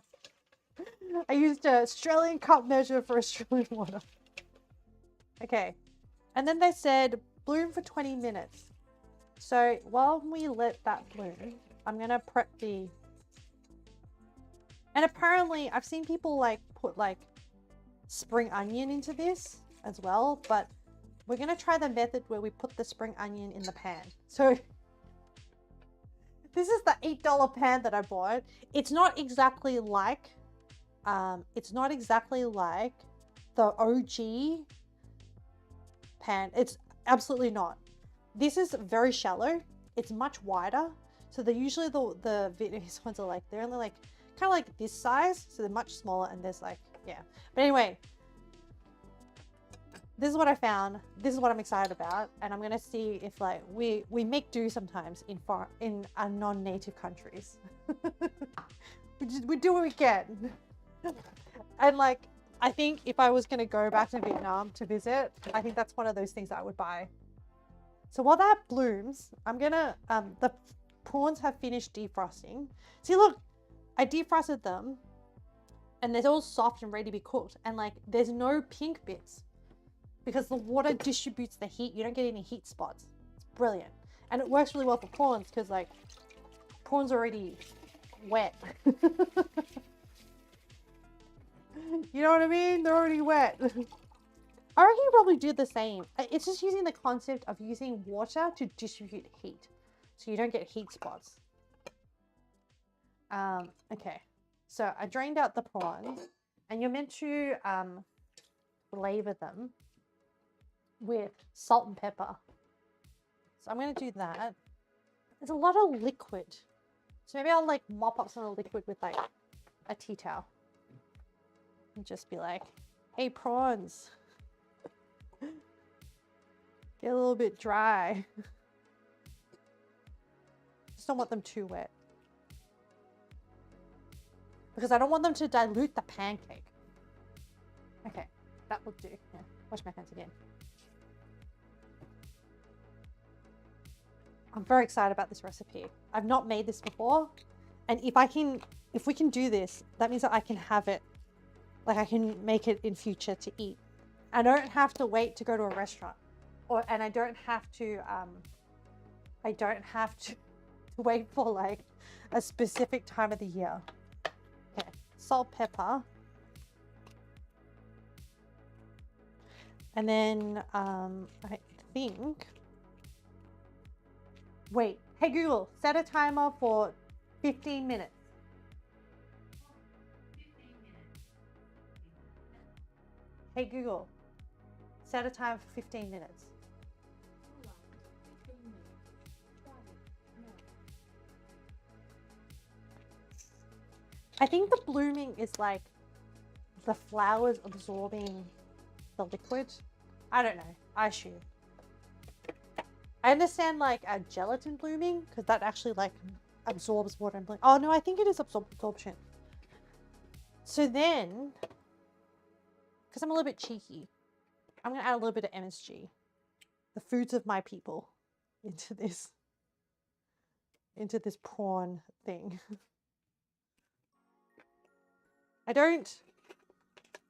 The whole MSG being bad for you thing, like you might have a sensitivity to it, but the whole thing of it being like bad for you has been disapproved multiple times. But I understand if people have sensitivities to it. Some people can have like nightmares from it, which is, yeah, that's fine. I understand. You have weak constitution. Right. So, oh, my coffee. Oh, we have some time while I wait for this to bloom, and we've prepped everything else. So I'm gonna keep going with my wedding script, okay? So, POV, you've been invited. I've greeted you as the MC, and then essentially there's an arrangement where like you're at the altar. So let's pretend like this bowl of of pancake is the altar, and then pretend the groom's family is the spring onions, and the bride's family is the prawns, and I can be the jar of carrots. This is the altar, the carrots are here, and then like let's say the bride is the salt and the groom is the fish sauce. That's the setup, okay? We're Victoria, and I'm the carrots. I'm the orange one. Okay, so I've welcomed everyone, and then I'm like, oh, okay, no. I was let me get into character. So then, so I've welcomed everyone, and now we're starting part 2. So part 1 was greetings. Part 2 is requests for blessing for marriage and presentations of gifts. So the gifts are already on the altar, okay? The beginning of the ceremony involves the bringing of gifts traditionally brought by the groom's family as a mark of respect towards the bride's family. I would like to welcome the groom's family and thank you for the gifts that have been prepared as a sign of respect for the bride's family. The groom's representative has some words to say to begin the formalities. And then the dad of the groom, so I'm going to try it. My nose is like itchy from the spring nose. It's spring onions. Okay. I'm going to do my best daddy voice. My name is Daddy, and I am the father of the groom. I come as a representative of the family and respectfully seek your blessing for my son to marry your daughter. As part of our request, we bring to you gifts that demonstrate our respect for your family and for the coming union. I would like to present my wife, who will unveil these gifts. What is this? That's Daddy Groom's voice. And then mother of groom comes up. Mother, pretend that she's like the spring onion. She's like, do, do, do, do, do. No, wait. She can be the turmeric. Do, do, do, do. So she walks up to the altar, and then she unveils the gifts. So here we have the whiskey, the tea, the fruit, the mooncake, also known as bun beer, husband and wife cake, also known as bun sucere, red sticky rice, also known as soy guac. And then she takes off all the coverings. And then father of the bride, so pretend that's like coconut milk, okay? Coconut milk is father of the bride, okay? Father of the bride is like, all right, I'm going to try and do like the daddy voice again. As the father of the bride, I and my wife, thank you for these gifts. We lovingly welcome your son to our family and provide our blessing for this union between our two families. Someone needs to animate this. Maybe. So that's part 2, chat. Part 2 done. Okay, so the gifts have been brought. The gifts has been approved by I don't know why, but it went into like mafia godfather voice. Anyway, I'm not great at voices. This is why I'm not an actress, okay? So that part is done. The acceptance and like everyone, no guns have been pulled. Everything is okay. No fights have broken out. Everyone's happy. Then we move on to part 3, which is praying to ancestors. Okay? So as the MC, I do my bit. In both our cultures, it is important that we value our ancestors as those who have come before us, for without them, we would not be here today. The parents of the bride and groom will now light the candles and incense sticks and ask the blessing of the ancestors for this marriage, after which the bride and groom will also pray to seek the ancestors' blessing for their marriage. Firstly, the fathers will light the 2 candles. So, mummy turmeric goes back. This is the spring onion cutoffs is daddy, and then daddy groom. Oh, and then this is okay. Ame goes to the side, clears the way. Then like the 2 daddies walk up, light the candles. So on the table will be 2 candles, one with like that has the engravings of a phoenix, and one that will have the engravings of the dragon.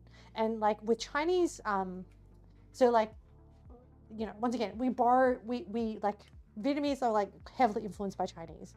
The dragon is meant to be like the male energy, and actually it has to do with like yin and yang, which actually has roots in Taoism, not necessarily Confucianism. And yin and yang are meant to be, I can't remember which is which, but one is like male energy and one is like female energy. And so then together they form like a union, essentially. And so then the dragon and the phoenix, so then the candle on the bride side will have the phoenix, and the candle on the groom side will have a dragon. And then I think what I've learned in like Chinese dramas is like the only time where common people can wear the phoenix crown, where women can, is when on their wedding day. That's a whole other thing. Anyway, so they light the candle's lit, they move back, and then I need another mummy. Let me find another spice jar. Paprika. Here we go. Paprika can be bride's mum, and turmeric is groom's mum. So then they like move out of their way. So they go back to their positions, and then they pick up their incense, and then they light it using the candle that the daddies had lit. So they light those, and then they go back, and then they do like a little bowing pray thing 3 times, and then they put the incense on the altar, and then they move back, and then they do another little prayer. And essentially, so like the lighting of the candle is the start of like the like culture, like as in it's the opening of the like, and I think this is common in other religions. Like I've seen it for like when I went to Catholic school, they did this as well during mass.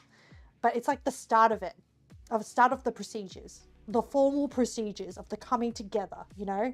And then the lighting of the incense is like, incense has always been like, the stick of an incense is meant to be like the opening of the door to the ancestors. It's like sending a message to the ancestors, right? It's like smoke signals. And the idea is like, as you're praying, it's like your prayer is like going into the incense, and then the incense is floating up to like the ancestors, and they can like hear your prayer. So as like they're lighting the incense, they're like kind of praying like, oh man, I hope my kids have like happiness together, and I hope they're healthy and they're like get along and like that kind of stuff, you know? So light the incense, and then the mummies are done. So mummy turmeric goes back and mummy paprika goes back, okay? And then the next phase is now the groom will light incense and pray to the ancestors. So groom fish sauce and bride salt, it like goes to the center, and then like the groom goes up and grabs like the three, he's got 3 incense sticks. I can't remember what the definition of 3 is, but I know in Chinese they don't like the number 4 because the number 4 in Chinese kind of sounds like death. So but number 3 is meant to be good luck, and I haven't looked up why. It's just 3 is a good number. Anyway, they grab the 3 incense, the groom moves back, he lights them, then he moves back, and then they proceed to do their prayer.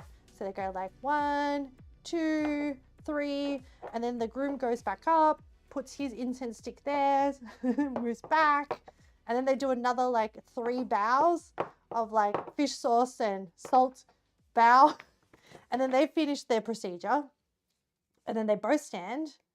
And also the other thing is like with my cousins, there's 3 tiers of bows of formality. There's like the highest tier, the most formal one is like you start from a kneeling position with your hands clasped, you pray, and then you like full on go into the ground and like touch your head to the floor, and then you go up, and then you do that 3 times. That's like high level bow.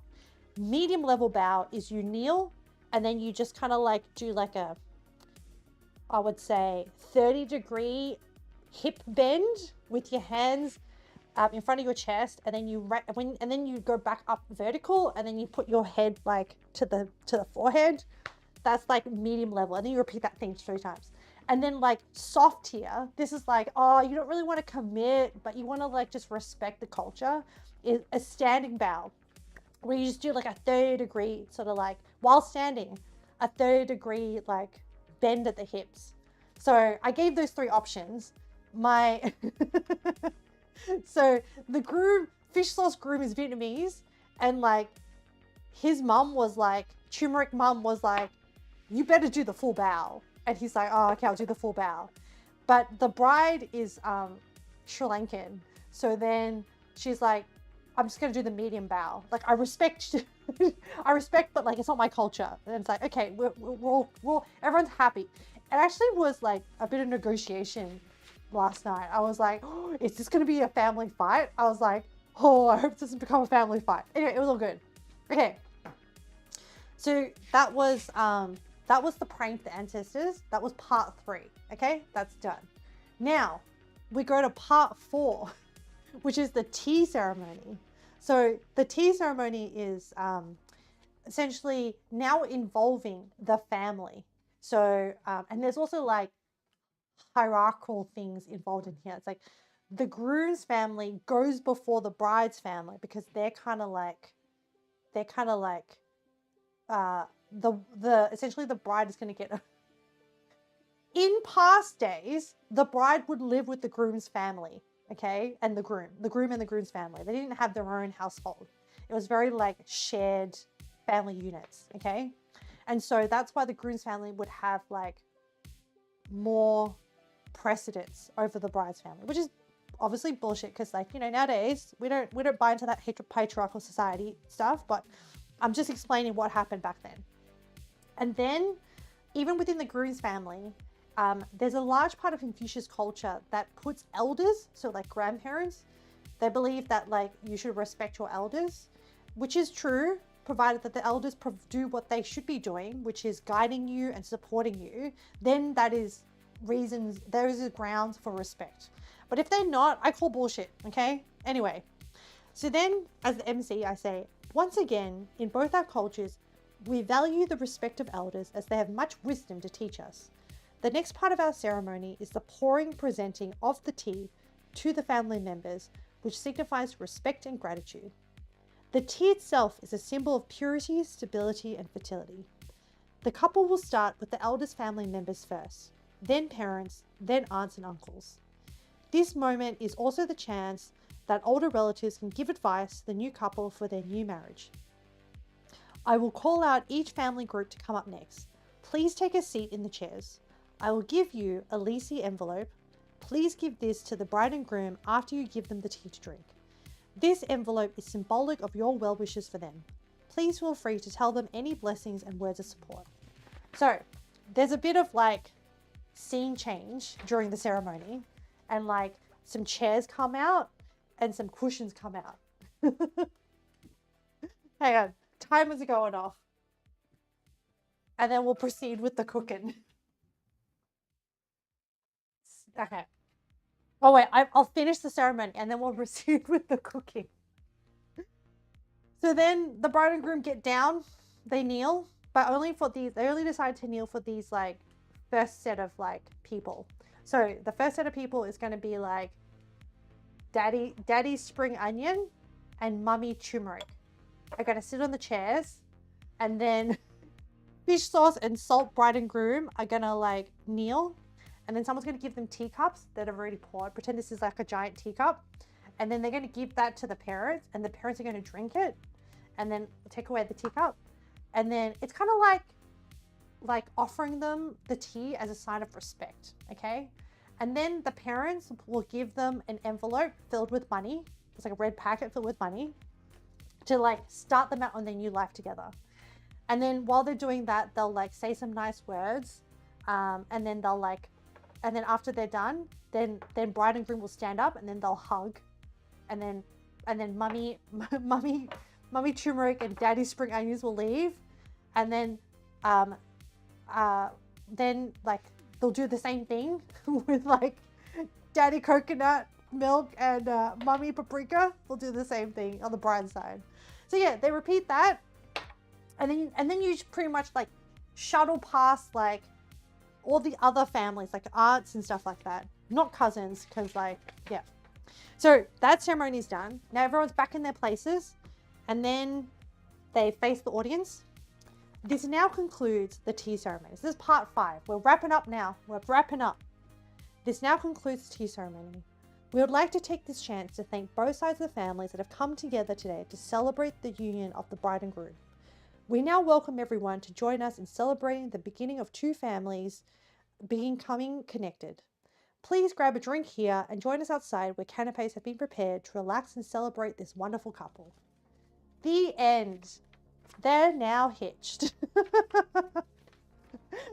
How was it, chat? Did you enjoy the explanations? Because now we're going to cook Bangkok.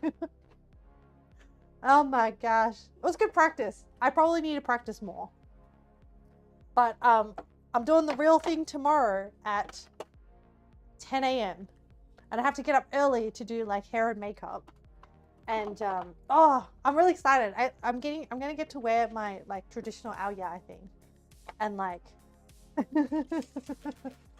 guys, I feel like I'm cosplaying as like a Vietnamese MC, but like I'm not really, and so I'm actually kind of like excited about it. Like, not gonna lie, like, yeah. Hopefully I can pull it off. Hopefully I won't embarrass my family. And hopefully I'll like, the bride and groom are feel okay about everything. But yeah, I'm really excited. It's gonna be heaps of fun. Okay, now we're gonna cook the stuffs. So, let me move this stuff. How are we doing for time? I think we're doing real good for time. Oh yeah. Doing so good. All right. Moment of truth, everyone. Moment of truth. So, I'm gonna need a lot of oil. Unfortunately, this recipe does use a lot of oil. So, I have my little oil squeegee thing. I have my questionable pan, which hopefully will not embarrass us. And then, oh, do you know what? It's a good time to swap camera angles.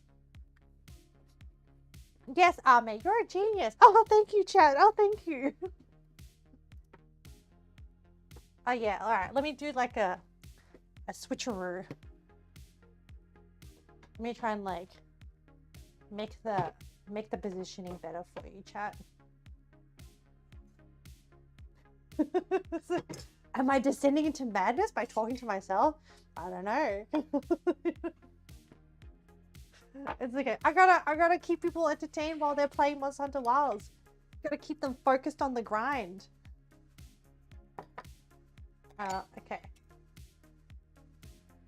I was thinking like, oh, maybe if I don't go back to corporate, maybe I can like farm myself out as like a Vietnamese MC freelancer.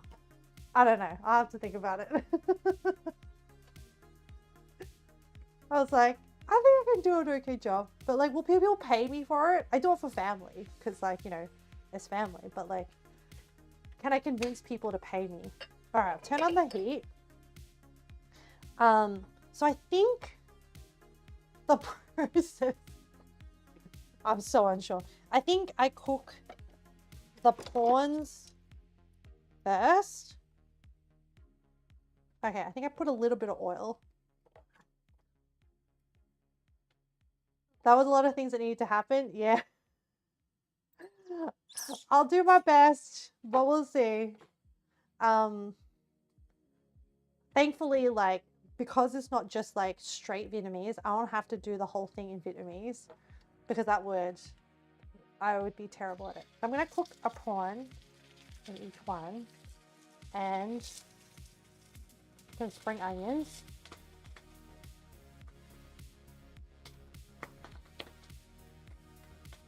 And then we'll give this a stir. Oh, we need a ladle.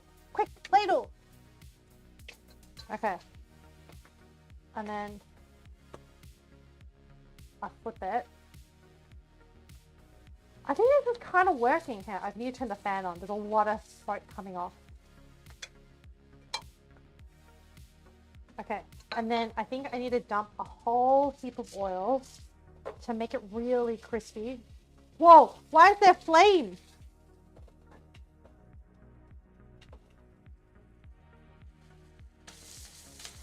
Wow, oh, there's flame, man. Look. Is it too hot?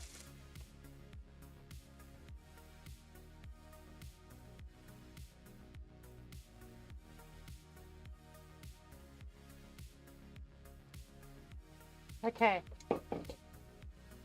I'm gonna turn down the heat. I think it's a little bit too aggressive. Oh my god, chat! It's happening! Oh my gosh, I want to take a photo. I'm really excited about this pancake thing. You don't understand. I only like get to eat this like very rarely. And if this works, it's gonna be like an Australian adaptation of it, but like I'll take it. I'll take anything. Now, if only I had a lid. I'm gonna try and use this lid. Because we want to like trap some of the heat and cook like the top of the pancake. Oh my god, I have to get ready. Wait, what should we eat it in? Oh my god, I don't know. Wait. Oh, I should use the earthenware bowl. That will make the yellow pop. Hey, don't pay. So you can tell by like the tops, you can see the change in color. I just hope that it doesn't burn. There's a lot of like heat going on. Is it gonna burn? Okay, it's okay. It's okay. Alright, I think I'll put the lid back on. You know what I need? I need like small tongs with like silicone tips so I can like grab these. Cause like I've been told that my chopstick skills are kind of dodgy, and they are kind of dodgy. I will admit it's because I hold my pen. You're meant to like hold a chopstick like you hold a pen. But I as a base, I already hold my pen kind of retarded, like not sorry, kind of dodgy. Like I kind of use not the right fingers.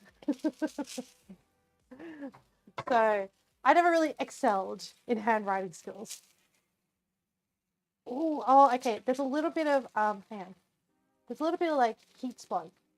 What is this oil device? Oh, oh my gosh, hang on. Penguin, can I sign up to Amazon? And if you buy it, can I see if I can get an Amazon affiliate thing? All right, I think it's done. It's an oil dispenser that you pour it into the bottom and then you have a squidgy thing. And then you like, oil fills up the top chamber and then there's like a brush attachment. So you can squeeze it or you can spread it. It's great. Okay, it's a little bit burnt. I did burn some of it. The heat was a little bit too strong. But this is our first attempt, chat. First attempt. Oh my god. Guys, this pan is in Kmart for Australians out there. And it was literally, it's called like the egg pan or something like that. Not gonna lie, this looks really good. Okay, some of it's a little bit burnt. A little bit burnt. Come on, that's pretty good. Now, turn off the heat. Let me take a photo. I'm gonna like, there is no sunbeam today, unfortunately. So the photo's gonna not look that great. Okay, so to eat this, we need fish sauce. This is the basic. So stir up our fish sauce, put our carrots on. So you just dollop the carrots on it. I'm gonna chuck it on the side. Oh my gosh. And then like for like prettiness, I'm gonna like chuck some spring onions, like fresh spring onions on, just for like aesthetics. They already have spring onions inside them. And then I'm gonna spoon for my fish sauce, stir it up, pour it over. Oh my gosh.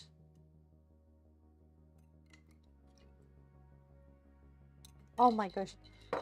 Okay, and then, oh, take a photo before I take a bite.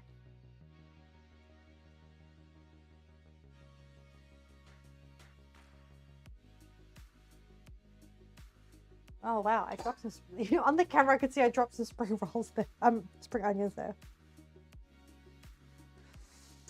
Oh my gosh, chat. Okay, I'm gonna use a fork, because, no, I should use nice chopsticks. I'm gonna use some nice wooden chopsticks. Okay. POV chat. You entered a, I don't know.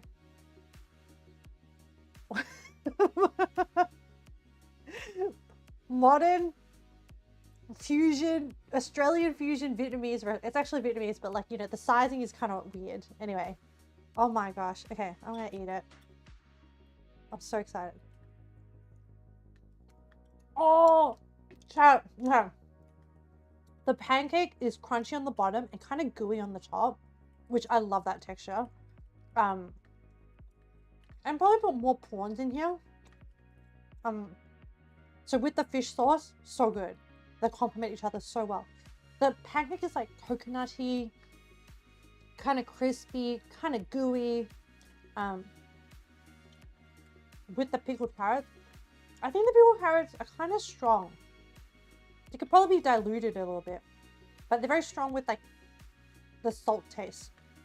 Not super salty, just, I probably like it a little bit weaker. Anyway.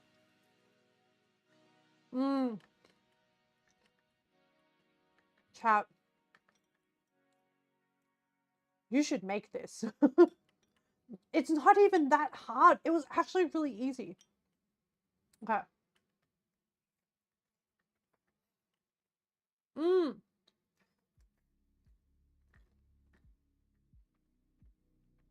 The prawns are good. Very simple, like just salt, pepper, and mushy. Oh, I gotta grab the bottom one. And then it just soaks in that fish sauce. And turmeric, you can get turmeric powder anywhere, chat. And coconut milk, now you can get it anywhere. Oh.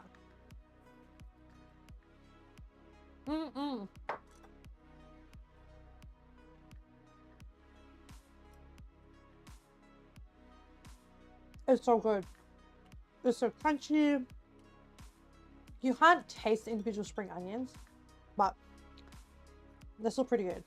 This one's so bad. I hit it on the bottom. And you can wrap this in like rice paper roll and eat it.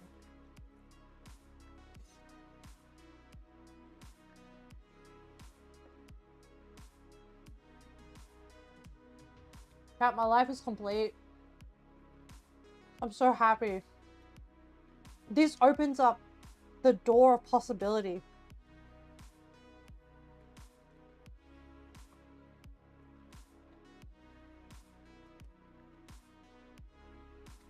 I'm glad I impulse bought this pan. It's not perfect, but it still does the job. Okay. I can probably even add more batter, I reckon. Now, chat. I was thinking maybe I can show you like the other version is slightly different in that instead of these small pans, to make banh you use a big pan, but you have more ingredients in it, like mung bean and like bean sprouts and like sliced pork as well. This one, because it's smaller, it just has the prawns. I'm gonna cook some more because it's good. And we're like so on time, chat. Today it's going great. It is going great. Actually, no, should I cook some more? Nah, I should make more when I want to eat it because it's so fast to cook. So I think we can set it aside. I think I've proven a success. That's the main thing I set out to do today. Is that the limit from Adventure Time? No, Val. It's a citrus fruit plushie from the island of Awaji. Awaji. And honestly, guys, if you're gonna do a road trip, you should do it in Japan. Honestly, driving in Japan is so safe. Also, Australians, we drive on the same side. Go to Kobe, pick up a car, drive to Waji, because you can also go like, there's like this like anime theme park thing where there's like a Godzilla thing, there's like a Dragon Quest theme park adventure thing where you can play like RPG. But yeah, he's from Awaji and is also known for onions. Sweet onions. I'm just gonna finish this. And then the other thing we're gonna check out after I finish eating this is the coconut jelly, because hopefully it's been enough time that it's solidified. Well, this is its like grown up face, but it has two faces. So like when you're feeling young and energetic, you have the cute energetic face, and when you're feeling grumpy old person energy, you flip it to this face. It's and that was literally the marketing on it was like these cookie packets. But yeah, there's two faces.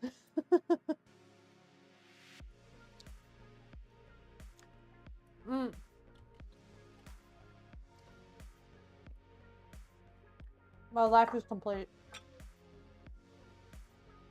All right, let me check out this jelly.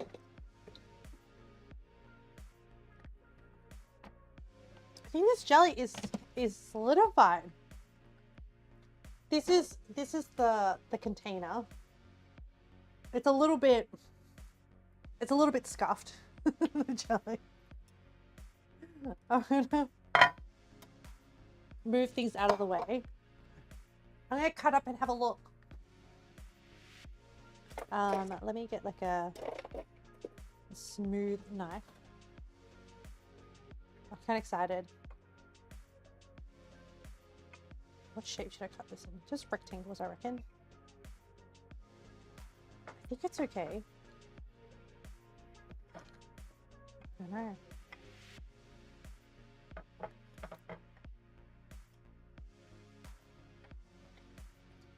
Jelly is a very classic Asian dessert.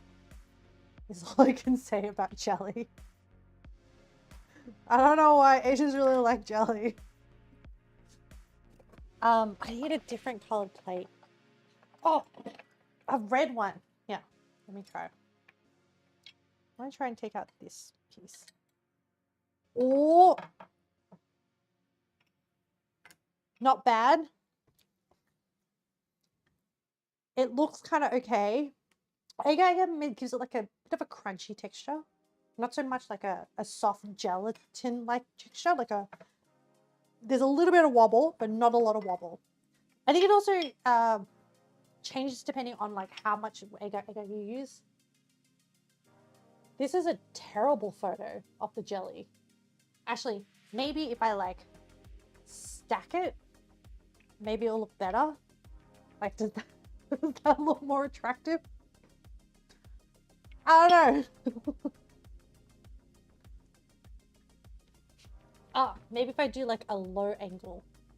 The problem is that the background is not very pretty. Maybe like, I don't know, chat.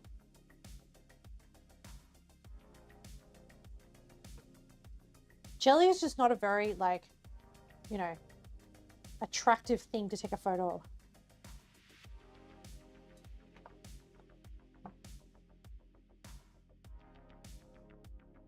I'm trying.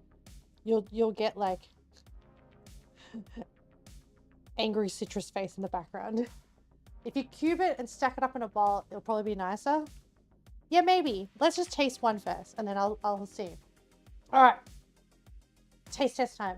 Actually, oh no, chat. It didn't stick together. Well, where we let it set too much. Oh well, we'll do our best. So essentially, coconut water on the bottom and coconut water plus coconut milk on the top, and then like coconut flavor.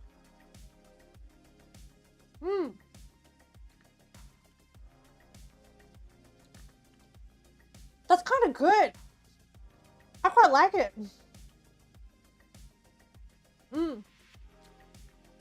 The salt really helps give it some flavor depth, except I probably could have done a better job about sticking them together. I think I let it set too long, the bottom layer. And I think because the top one is made with coconut milk, it's kind of like creamy. It's good. It's not too sweet. It's just like this gentle sweetness. And like, oh, chat, you just need to get agar jelly.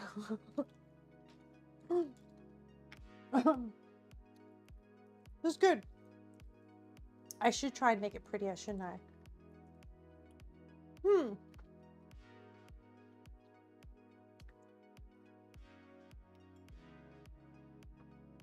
Maybe I'll try and find a bowl. Oh, I know. Maybe like a, I have these like Japanese bowls. Maybe if I like stack it up in there, you'll give it like more height.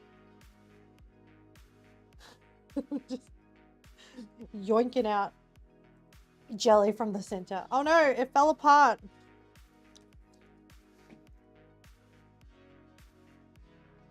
Maybe we had a nicer background. Let me do this.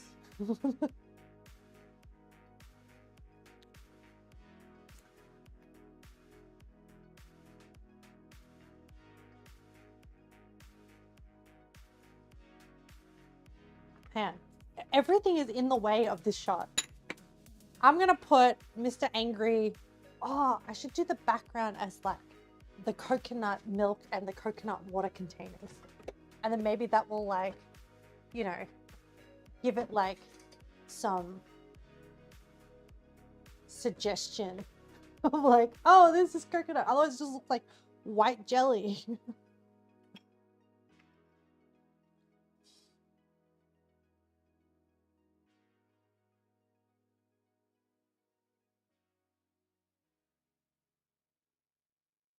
I do like that there's just an angry citrus in the background. I'll show you later when I post it. You'll notice that like the photos I'm not impressed with, I put like towards the end of the carousel because I was like, I did my best. My best was not good enough.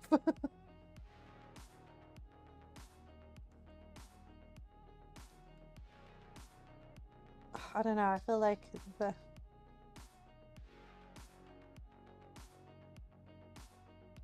Yeah, this will do. I'm done with it. I'm done with taking photos. I just want to eat it now. Cool, chat. Maybe we'll make one more batch of the pancakes so I can eat it. Because, like, we're actually kind of done with all the cooking. And, like, I don't really have much else to do. Like, and we even made, like, fish sauce from scratch. And we made, like, carrots from scratch. Like, pickled carrots. And, like... Yeah, and then I like fluffed around for a bit while like getting faster.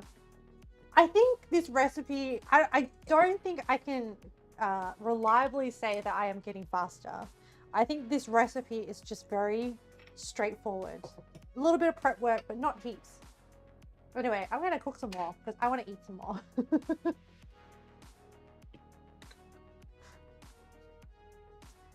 Okay, so put a little bit of oil and then the prawns. And this time I'm going to add 2 prawns a piece.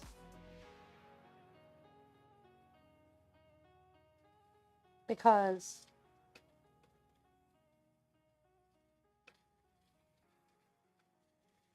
these pancakes are kind of big. Okay, so I'll put the prawns in. Then spring onions. And actually, I think we can put like a good amount.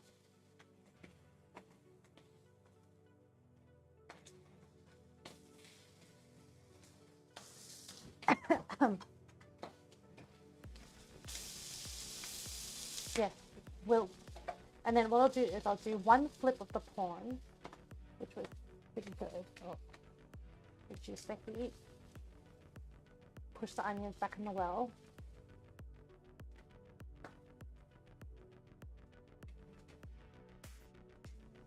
I might as well just indulge myself.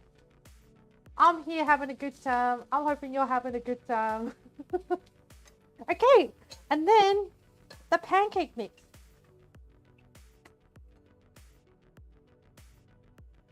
All right, I'll load these babies up.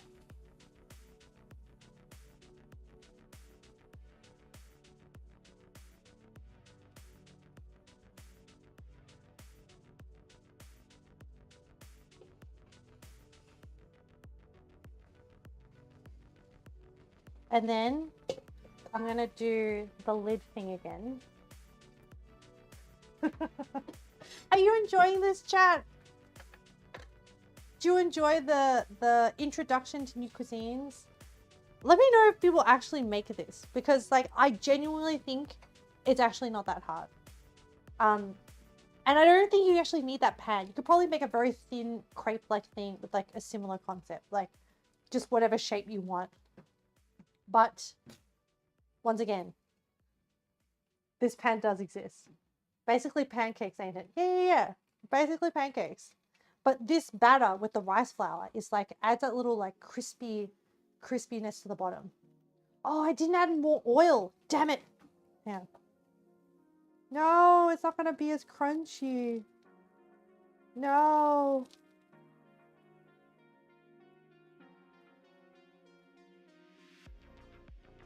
Hopefully, if I'm just drizzling around the edges, and I'm hoping that like it'll make its way to the bottom somehow. So yeah.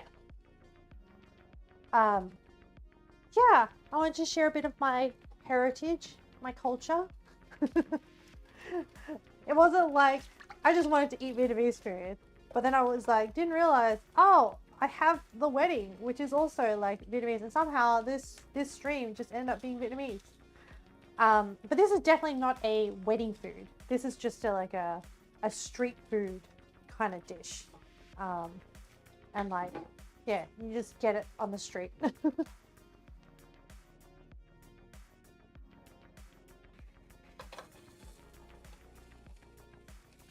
tried to lower the heat as much as I can.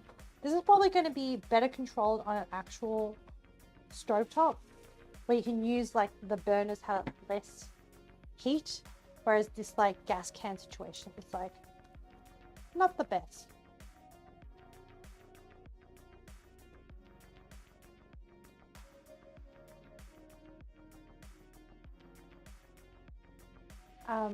But yeah,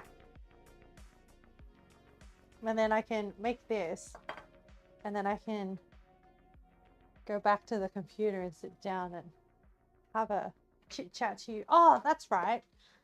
I don't know when I'm going to do this, but no, but I have reset the crowd control amounts to more reasonable amounts, because like last time I put them too low, and then we had a lot of like random people come in and snipe, which is kind of annoying, because like the idea is like more of like a, you know, collaborative sort of like interaction thing. So I've learnt my lesson from that. I put the price back up, and then I think actually maybe I'll lower some of the prices that are related to summoning pets. I took away all the annoying ones.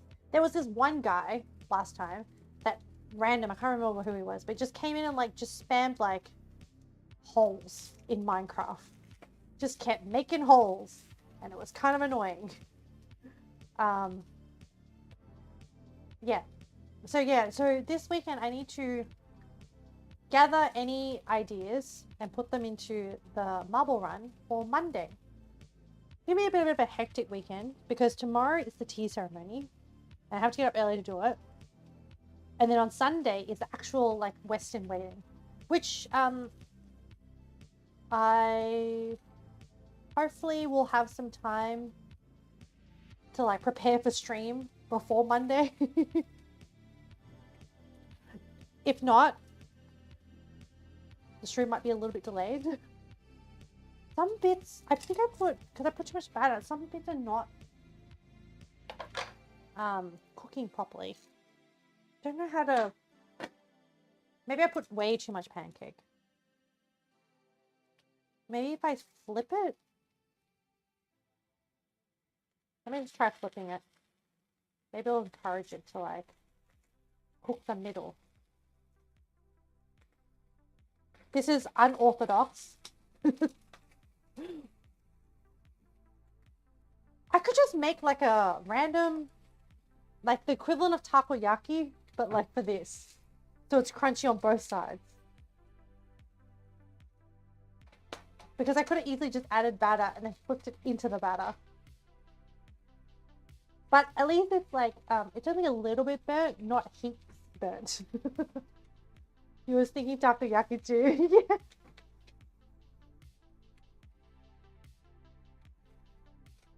Having a takoyaki pan would not be a bad idea. I could probably do this pancake in a takoyaki pan as well.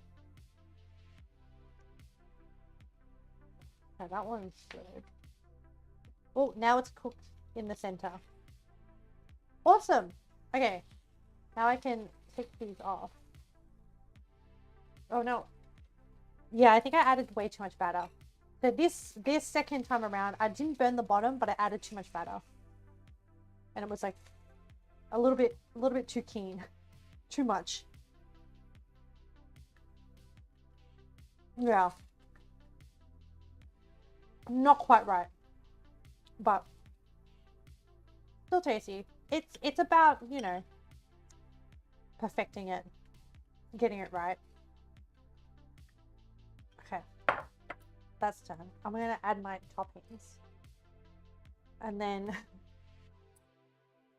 I could do a little bit of a wrap up. Oh man, anything with like with this you want. That's what I'm saying, chat. If I ever like make it big and like I'm at conventions or something, this is what I'd be doing. I would make like a pop-up cafe and like you imagine like featured on like, I don't know, maybe like which, if I did a convention, like, and then if ever the day comes where I'm like big enough to have a convention and have the whole thing, what dishes so far that you've seen would you want to eat? Because let me remind you, so not the creamy chicken, because that was a Frankenstein of a dish if ever there was one, but like there was Russian stroganoff, like beef stroganoff. There was this one you like, okay. Well, there's this one, and I think this one would actually, as like a food truck, I reckon this one would serve pretty well, or like a street food thing. And then I would kind of like, how would I set it up? That'd be really interesting. I probably wouldn't be the one to cook it. I'd have to have like a whole team to like cook. I think I'd probably just cook like one dish. Cause like, it would be really, wouldn't it be really cool to have like a meet and greet where it's like, hey, you wait in line and not only do you get to meet the person, but then you get to eat something delicious at the end of the line. Like, I reckon that's pretty cool. Like, sometimes laying lines is like so long. It's like, then you have like double incentive. And then, but then what if someone lines up not to meet you, but just to eat the thing? Then you're like, oh, well, okay. I guess my food speaks for itself. But yeah, I think this one would be really good. Okay. I'm gonna go to the computer and do our rough retro. I don't think the cat will attack any of this stuff that's sitting out here. Okay. Have my coffee. I have my bowl of pancakes.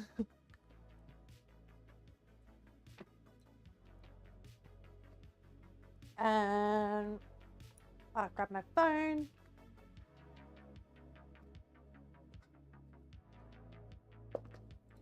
Oof. Alright. Let's do a rough retro. Let's just do it like easy, slow, rough retro while I eat this pancake. Well, we're back on the PC. Oh my god. What makes this feel good, chat? So firstly, making Khot. So delicious. Actually, I should write successfully making Banh. Sharing Vietnamese culture.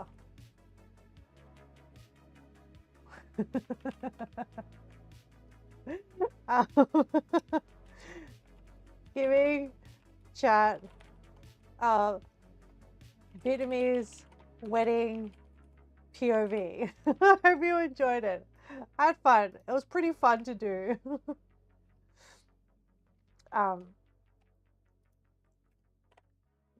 And then what else do? Yeah, that's pretty much it. Oh, coconut jelly is good. Oh, did I spell it wrong? Vietnamese. Thanks, Leah. Can't even spell my own culture. What pushes us forward? Once again, The fun vibes. Wow. This is such a straightforward rough retro. Like not where do you want to go? Well, in the immediate future, it's pretty obvious. Monday, Minecraft. Oh, and that will be the 6-month anniversary thing. Once again, I'll post the link in. If you have any ideas to submit for the 6-month stream, please feel free to do it. Otherwise, I think there's a few already in there, but I'll just hoard them for every 3 monthly celebration stream and do that. What else? Oh, okay. Wednesday Wilds. I think I'm still gonna do Wilds on next Wednesday, but I think so. I mean, I think we'll start out with finish up optional quests, and then if time permits, then try to fish a squid. If we finish all the optional quests and there's still heaps of time, we're gonna try and fish the squid, and maybe the 30 Whopper achievement. Maybe, I say, maybe. Getting one was already so much. And honestly, I had heaps of fun, but I was also molding quite a bit during it. Especially that moment where it was just like, I'm in the middle, Valk's on the side, Penguin's on the other side, they're pulling up fish. I'm not even pulling up like basic fish, you know? And I'm just like, really? Okay, what about next Cooking Friday? So I was thinking, chat, so next Friday is actually going to be my last stream next week before I fly on Saturday. So then that will mark the start of my 2-week break where I'll be in Nepal, and I will try to, I don't know how much posting I'll get done because I don't know what the tour schedule, like the intensity of the tour is like. I don't know what the internet situation is going to be like. Like I did organize a SIM card, but yeah. So I don't know. I think I was just probably just saying, you know, it's going to be a 2-week break. So Friday's going to be the last cooking stream before the break. What would you want to see? So I'm thinking like survival food. Well, no, so at home survival cooking. Is there anything in particular or any ingredients in particular that you have at home that you want to use up? And I'll like come up with like a way to cook like, oh, I heard the kitty.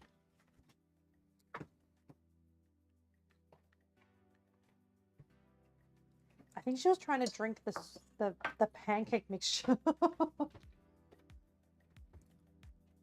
She's a bit desperate. Like she's fed. She gets fed a lot.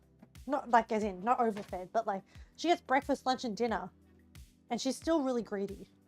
It's just the nature of her.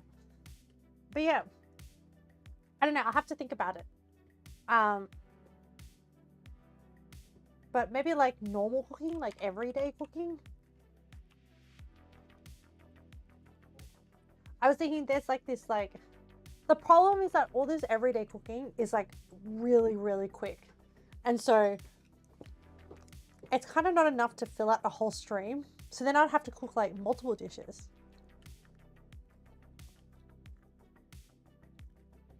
Do you guys want to see like a cheap way to make a Vietnamese soup with tomatoes, dehydrated mushrooms and like minced pork? Or would you want to see like do a basic spaghetti bolognese with garlic bread? How about mongo bean soup? Spaghetti bolognese. Okay, I don't think I've ever made a basic spag bowl.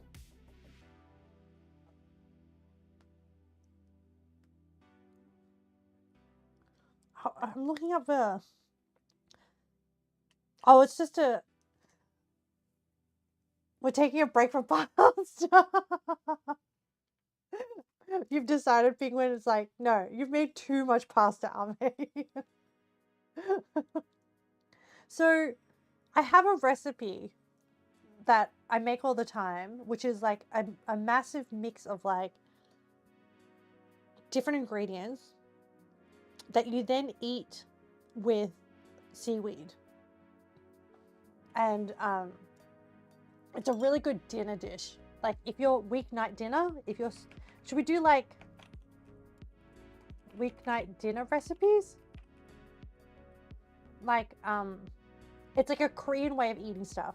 So like it's kind of like a bibimbap. Yeah, maybe we'll do like a weird bibimbap. Weird lazy bibimbap. And then the thing with spag bowl is that like I inadvertently deviate and end up making it Asian because that's the way my mom cooked it. Like we had spag bowl as kids, but like she would make it the sauce and then she would add like fish sauce and stuff and then it'll become like Vietnamese spag bowl. But you're right, we should take a break from pasta. I'm thinking like weird lazy bibimbap. What's mongo bean soup? I'm gonna Google it. Mongo bean soup. Is this like a mung bean soup?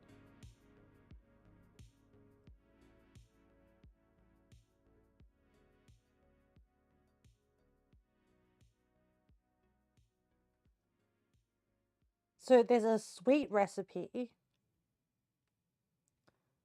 What's mung?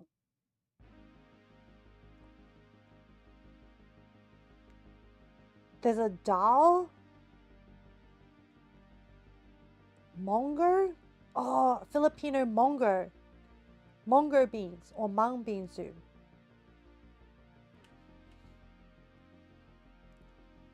Comforting food. Wow, I've never made this before. Hang on. Oh, and it uses something called malunggay leaves. Fresh baby spinach. You like the one your dad makes? Trying a recipe with kamunge. I'm reading this like recipe article. Is it main flavors here are coconut milk, garlic, ginger, and onion. Okay, I'm gonna read out this recipe. So it uses, and you tell me if this sounds something like what your dad makes. So it uses dried mung beans, vegetable broth, onion, garlic, ginger, coconut milk, and it uses malunggay leaves, but they substitute spinach into it, and I would have to substitute spinach. Does that sound about right?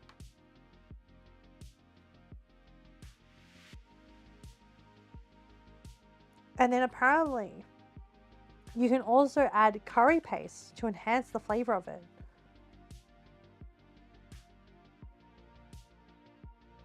Wow. Hang on, maybe I need to look in specifically. Filipino mung bean. He doesn't put the leaves in. He adds a bit of tomato and some seafood bits.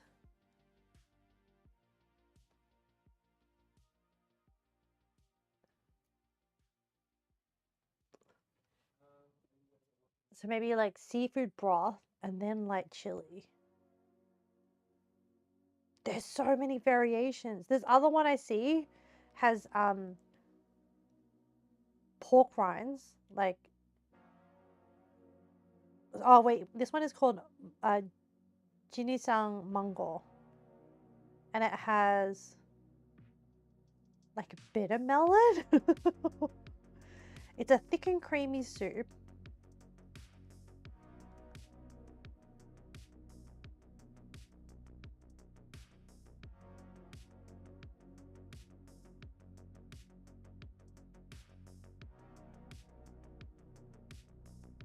There's wow. Okay, chat. What I'm finding out is there's actually a lot of Filipino soups.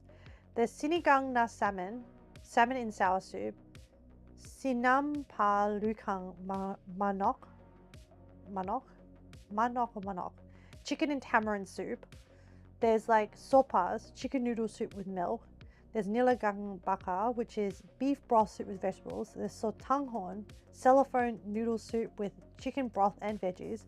There's tinola, which is chicken and ginger soup.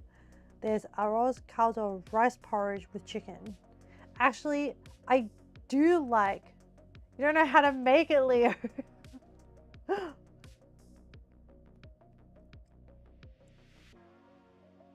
Okay, so this one uses like pork belly, fish sauce. This is much more savory. Garlic, onion, tomato, bitter gourd, celery, smoked fish. Wow, this one has a chicharron. Wow.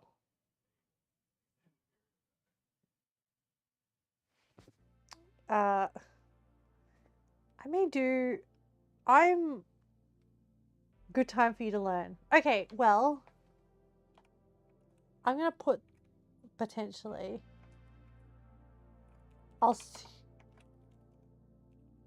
Yeah. I'm kind of curious, but I'm a little bit nervous because I don't know conceptually how it's meant to taste. And I feel like with a lot of Asian recipes, you're cooking to a flavor.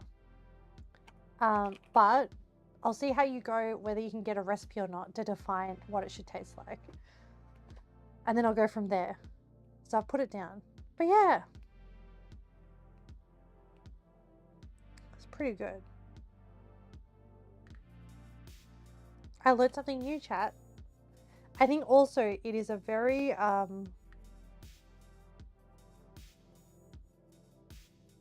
it looks like it's a very budget friendly meal as well. Not just that it's like tasty, but it's also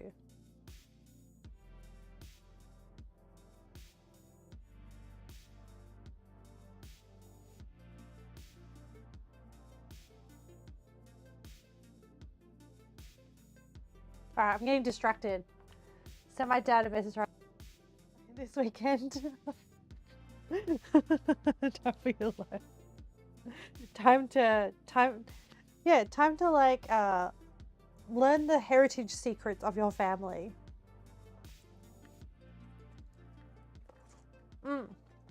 So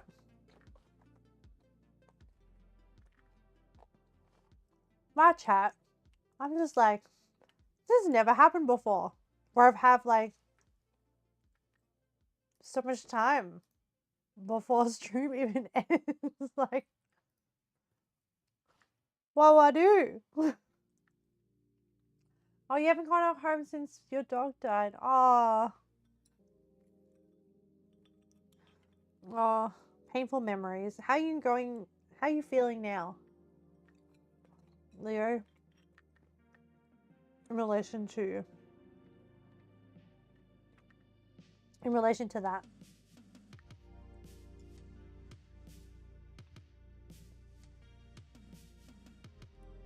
I'm still eating my pancake. I paused for a bit as I was doing research on like the recipes, but now I'm back to like shoveling food in my mouth.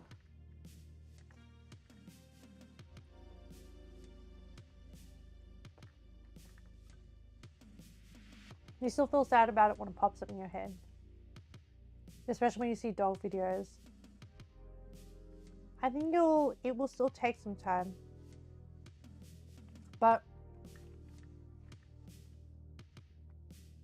I think it is a credit to you how deeply you feel about something that you loved. I think that just does a credit to you. And I have absolute faith that your dog definitely lived a very good life while he was with you. And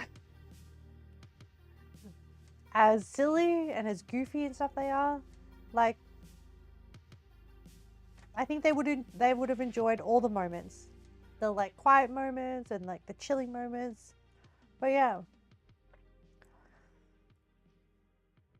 I hope that the day comes where the pain and the sting of it will ease, and then just the good memories will stay with you. But yeah, it's tough. Um, I have no plans, chat, on how to fill the rest of this stream. We can just end it early, chat. Which I'm not like. It's kind of good because then I can rush around and clean. Recently, when you thought about how you haven't been home since then, it reminded you of how your dog would greet you. I think then it will be a very, very emotional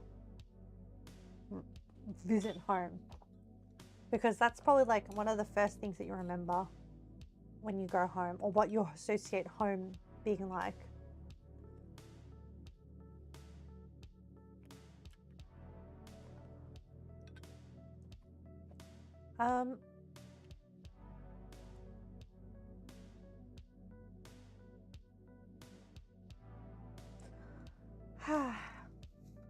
I have some coffee.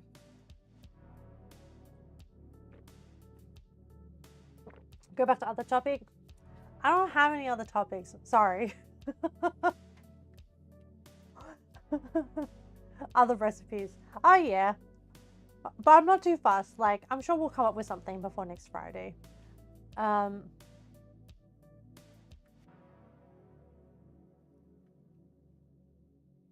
just kind of like, my brain is being sedated because of the food.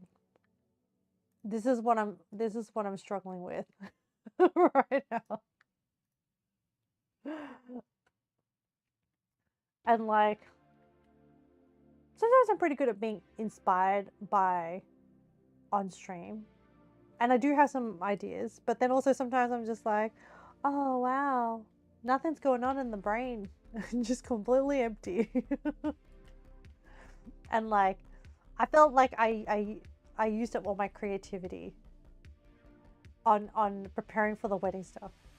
Oh, actually, let me swap to like this little chill bird thing. I really need to like tweak my background, huh? It's like blocking my characters blocking the text. I need to like rejig my assets.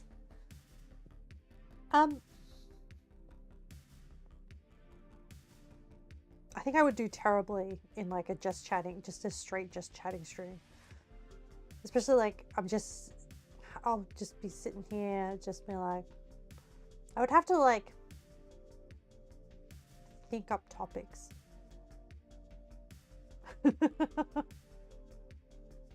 It's so much easier when there's like a game or something that you're doing, and then the talking is not the main thing, because it's like, can I carry a one-sided conversation for most of the time? Not really. How do other people do it? I don't know. Well, that's why people do stuff like reacts. Like react to like clips in TikTok and stuff like that.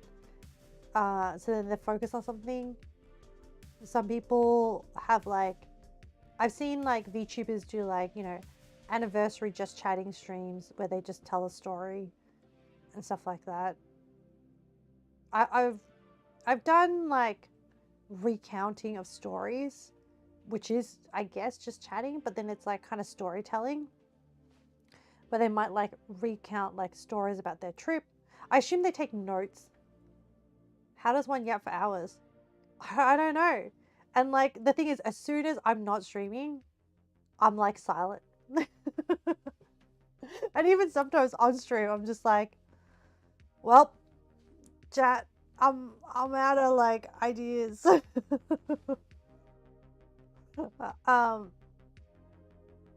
Yeah.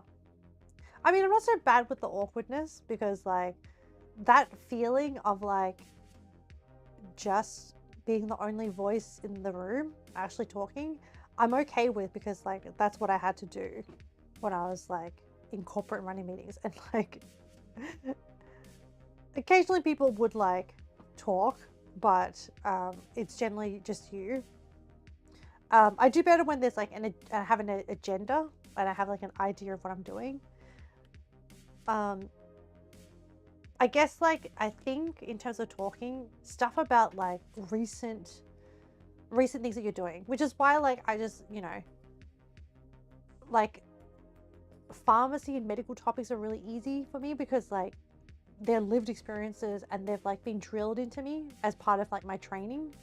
So like, and then also on top of that, I have interests. I have an interest in things like the history of things, how things came about, why things work the way they work. And then I'll like do my own little like research and stuff. And then they just kind of like, some things just stay in me. The problem, actually, that I was thinking about this. The other thing that is weird is for streaming versus talking to people IRL is that when I talk to people IRL, I usually speed up my stories. So like I won't provide as much like history context because there are things that you do when you talk to people IRL where you like kind of already know what sort of, you know, background you make a few assumptions essentially with the person you're talking to. And so you can sort of skip certain aspects of certain story elements to get to the point faster, because generally when you talk to people IRL, not everyone has a lot of time nowadays to listen to all the details. And so, and the thing is like your brain has been trained a little bit into like storytelling like that. But then when I come onto stream, sometimes I tell stories too quickly. And then sometimes I get too bogged down to the details. And I don't know what the perfect balance is because like, it's one thing that you're just like doing the storytelling.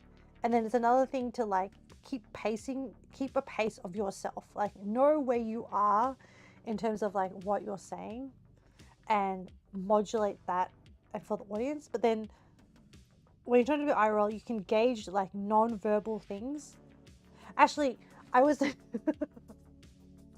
of wish Jeannie was here because the concept that he brought up about his struggles with knowing whether his friends enjoy what he defines as the real Jeannie or not, and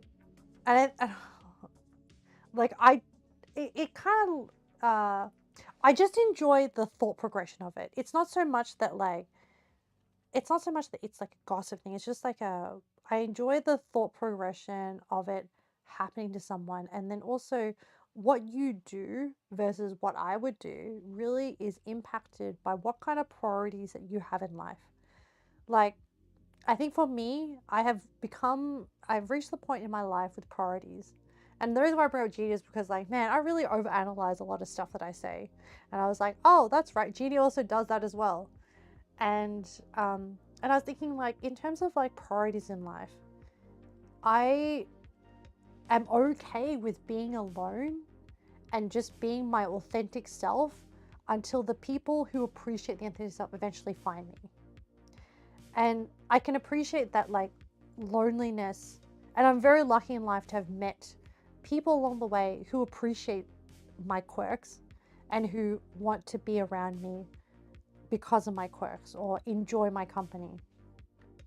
But I can appreciate that like you might be in a situation where it is very hard to make friends, or physically you may not have a lot of friends.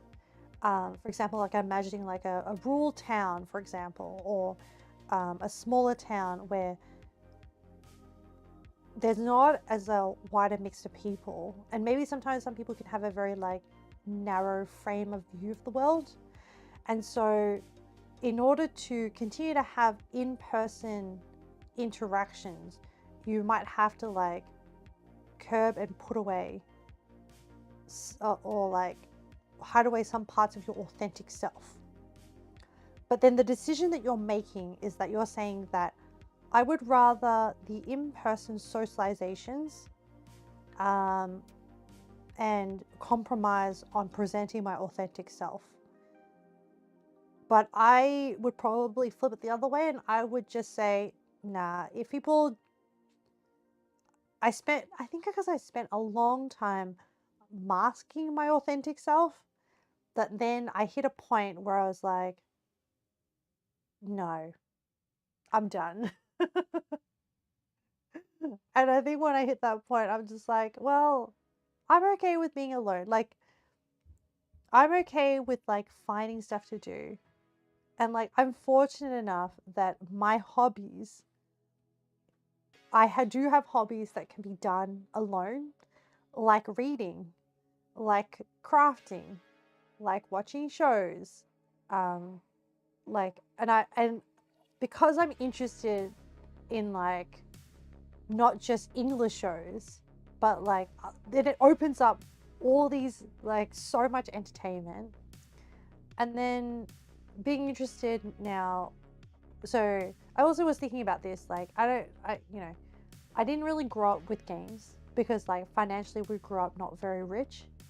And like this is a funny story, but like my parents would buy a console, but they wouldn't buy games. So I wouldn't have games to play. Like I had like a PS2, and then the only games I had to play was the demo disc, because they didn't really understand the concepts that you had to buy games. Not only did you have to pay money for the console, you had to pay money for the games. So like I played the demo, and you're the same. I played the demo of Spyro so many times. And I would only get to play games when I went over to like I had like a babysitter. Same. I had a babysitter when I was in primary school, that so it was a babysitter, but like essentially it was a mum of the school, and like she would pick up me and her son, and then we would go back to her house until my parents could pick me up. And so they had, I just distinctly remember Crash Bandicoot. Owned that, yeah, in like 5-10 minutes, and then you're like, well, I got nothing else. Play the demo again. But yeah, and so like, uh, so that was like the one game that I would play a lot of. But like back then, for some reason, I don't remember consoles like the PS1. So I didn't own a PS1, but like the original PS, but the people's house I went to did. But for some reason, they didn't really have like game saves. So everything I would go over, I would replay the same levels over and over again. But at least it was like different stuff. So there was like Crash Bandicoot. And then I remember my cousins would have games. And this is the cousin that's getting married, like this family we would play with. And for them, I remember playing um, Hercules. Did anyone ever play like the original Hercules game? It's kind of hard, okay? Anyway, putting that aside, I would play that over and over again. And then also, I never made it out of the original Tomb Raider tutorial. Like I was stuck in that tutorial because I would only get to play it when I went to like my relative's house.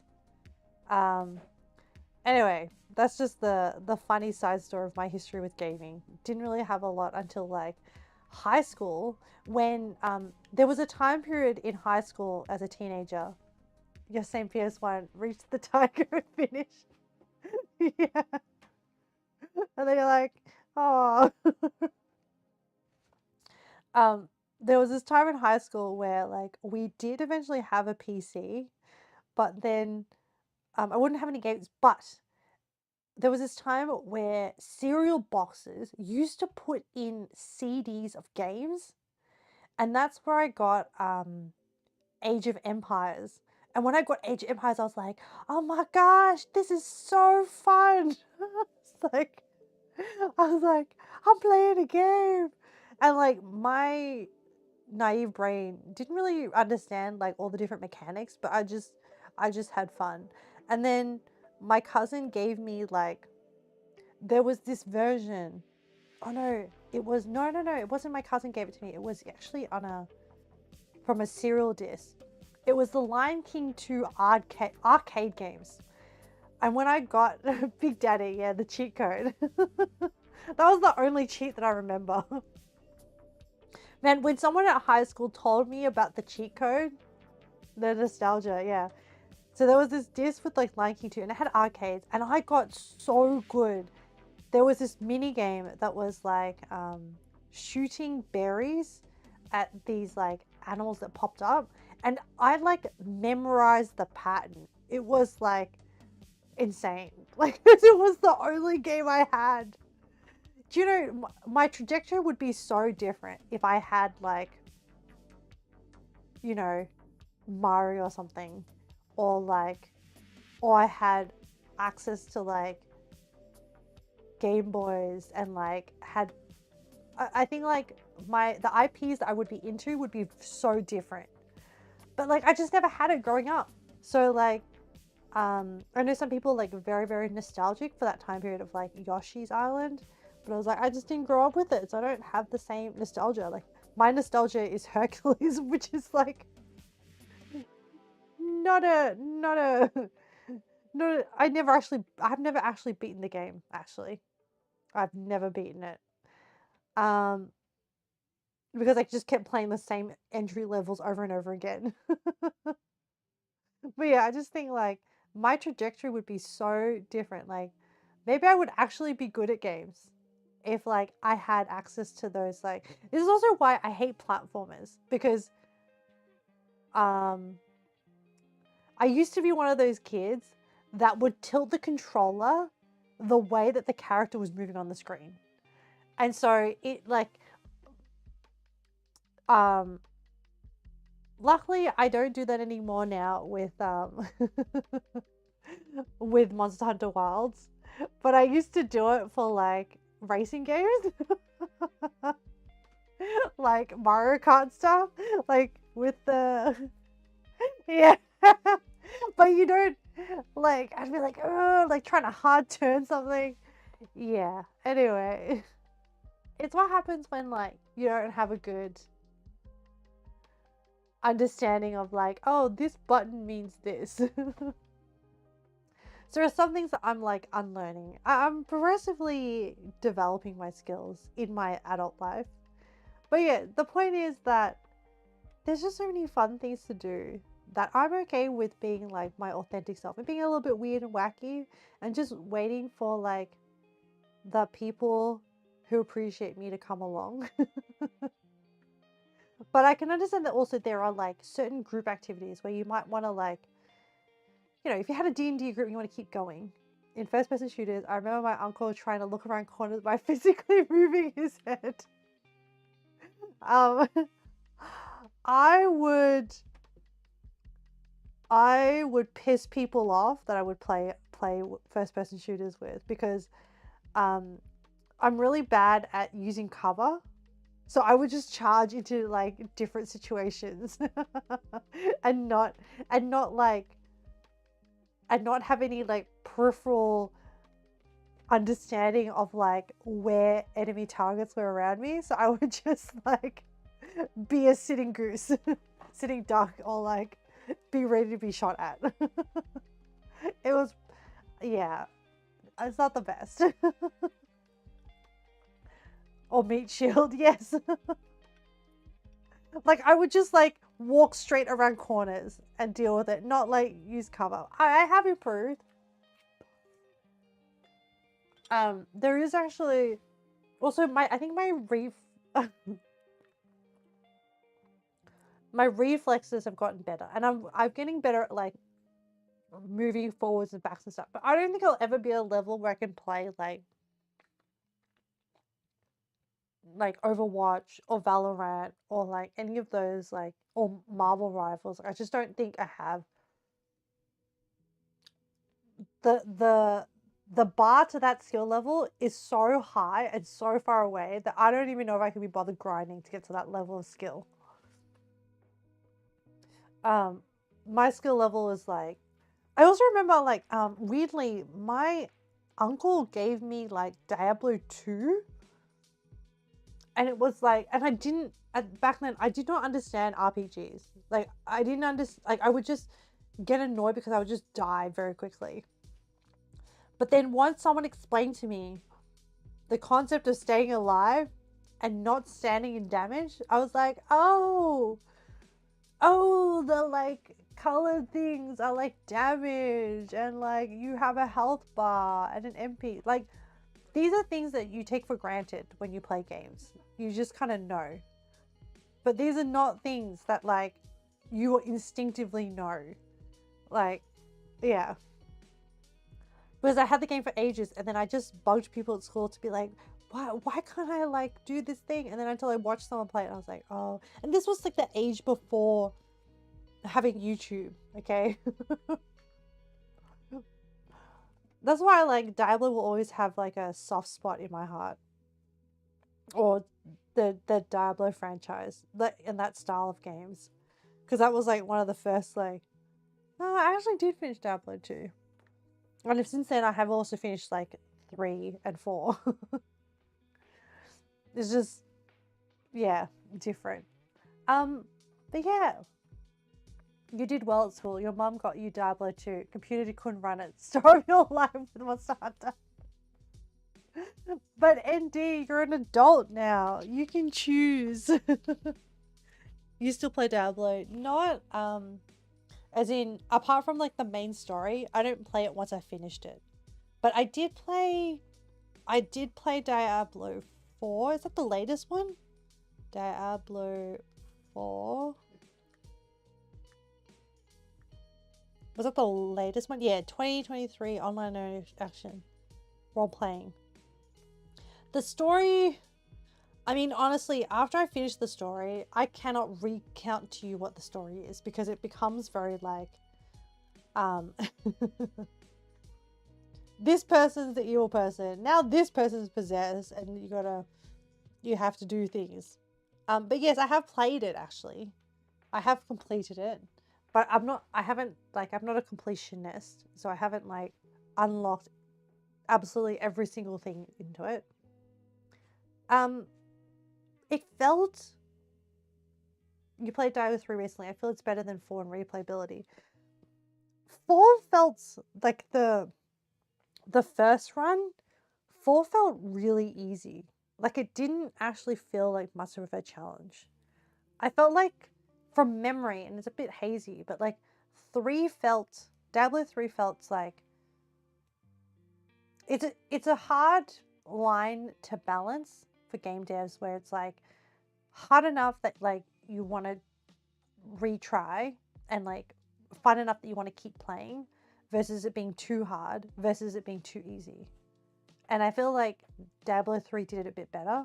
I feel like the balance in 4 was off.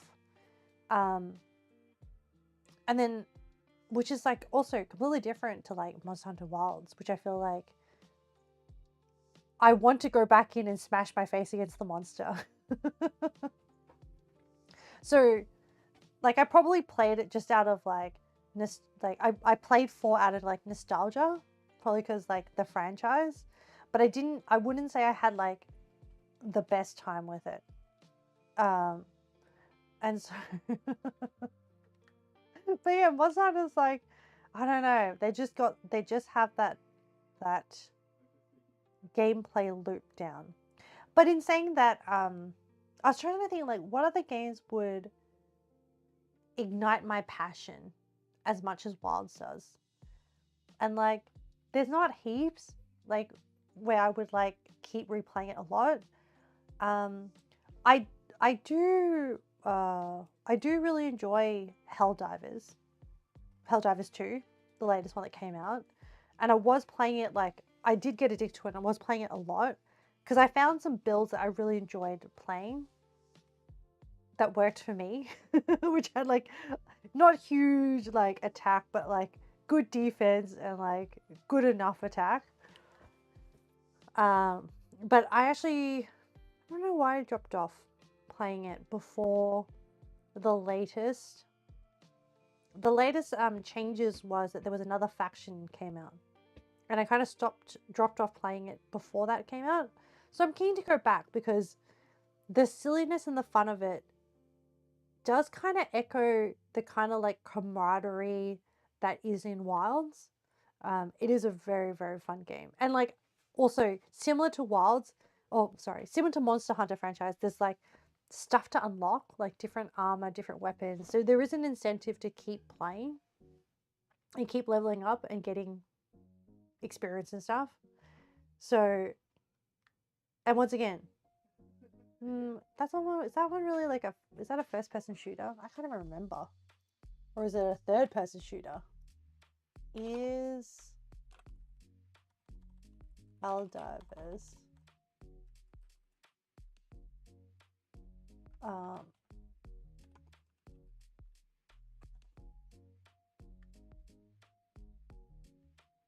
third-person squad-based shooter? There you go. But yeah, that one is a is actually but I wonder whether third person. I wonder whether Helldivers is like whether I liked it more because of the people I played with and just doing like silly shenanigans. The Helldivers also does hit the same thing as Monster Hunter does, where it's like, hey, gather the things. I'm like, okay, I'll gather the things. Like the samples. But instead of like Monster Hunter where it's like gather everything, Helldivers was just like, I'll just gather this stuff. And I was like, okay. But yes, we have segued a very long way. Hey, look, chat. I talked for like 30 minutes and we're getting close to like the end of the hour. Hey, Andy, how are you? Haven't seen you in a while. I hope you're well. But yeah. Well, we made Vietnamese Savoury pancakes today and the coconut jelly. I'm still eating the pancake. And then, yeah. You were lurking. Yeah, that's fine. I'm glad you're doing well. But you didn't chime in until the end. No worries. Not a problem. Always more than happy to like keep you guys occupied or keep you guys company while you're either whatever it is you're doing. Yeah. But yes, originally we were talking about, after the broth we were talking about recipes, and then we were talking about how do people just keep talking for hours on end and keeping stream entertained. You have a skill in talking to the abyss. It's not I don't I don't know if I am that skilled. It's probably like I could probably level it up a lot more. It's probably like, I don't know, medium level. There is like definitely like empty brain moments where I'm like scrambling for like, how do I feel the silence? Also, maybe because like I'm a socially awkward person IRL, and in the past when I was younger, I did feel uncomfortable silences, and so I would just be like, so do you... I remember growing up as a teenager, when having like to deal with social situations, I would like try and listen to what other people were talking about and then like learn the patterns. It's like heavily masking being a socially acceptable person. And then eventually you just like you eventually fake it, and then it becomes like standard stuff that you do. And then you become an adult and you're like, okay, in the workplace I can talk about these safe topics. Until you eventually find people that it's like a mastery point on it. Yeah, absolutely. And I just think like, does every, like, okay, surely not everyone is masking it the same way that I am. Surely everyone is like, because like, does it mean that we're all pretending? I don't know. And you leave like inklings on whether they are degenerate or not. Yeah. It's true. It's absolutely true. And then I'm like, oh, so they watch this like so, but like okay, the degenerate stuff. So okay, I'm definitely a degenerate, but at the higher level, because like anime's become more like mainstream, you can kind of like get a gauge of like, okay, are there at least is there even a chance that they might be a little bit degenerate or a little bit like silly and goofy? And then so then the like, so like the litmus test is like, oh, so like so the stuff on like when we were growing up in Australia, there would be this channel called like Cheese TV, and it would show some anime that had been dubbed into English. And those ones were obviously Pokemon, which is why like Pokemon has such a massive fan base now, because all the teens that were into it, all the teenagers that were into it when they were younger grew up with it. But then there was also like Digimon, there was also Sailor Moon, and then so then you start up with those and you see, oh, and Dragon Ball Z. Like these are all like gateway animes, okay? And then you see whether they progress to the next stage, which is, did they understand that that was not just a cartoon, that was specifically anime? If they use the word anime, then you're like, okay, that's another point, like potentially they could be degenerate. And then after that, you're like, oh, so do you watch any other Japanese movies and stuff? And so then you're like, litmus test. And then if they're like, yeah, I like Studio Ghibli, you're like, okay, that's good. That's like an awareness that there is other stuff in the anime genre. And then you're like, oh, what about like, you know, Full Metal Alchemist? Because that is shonen mainstream, or like Bleach or Naruto. Naruto, was it heavily dubbed? Because like I only knew it as like subbed. I wasn't really introduced to Naruto as a dubbing thing. But like during the time that I was growing up, Bleach was like not translated, and like if they don't go past Studio Ghibli, hard pass and into the vanilla anime basket. Yeah, absolutely. And then there's like the slightly darker themes. So if they if they had the patience to get through like Evangelion, if they mention like Evangelion, or like if they mention like Gundam Seed, man, I was such a I think Gundam Seed was like the only Gundam franchise that I actually really liked, or actually finished actually, because the music, the song Elven Light, oh, that's also a good litmus test, because that's quite niche, also really dark. That was like the psychic, she had psychic powers, and then and like was on like, but she was a bit of a sociopath and was like made into like a killing machine. A lot of people died in that one. The one that I watched, which I don't think a lot of people, I don't know if a lot of people watched, that I kind of have, was one of my early animes that I really liked, was Noir, Noir.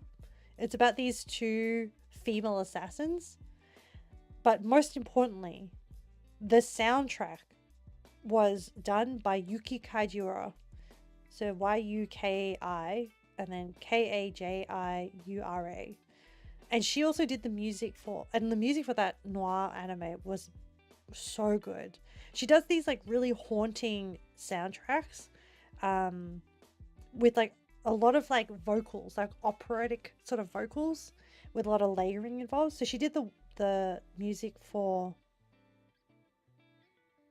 Mahime and Tsubasa Chronicles, and kind of like, you have seen Noir. Yeah, it's very old, very old.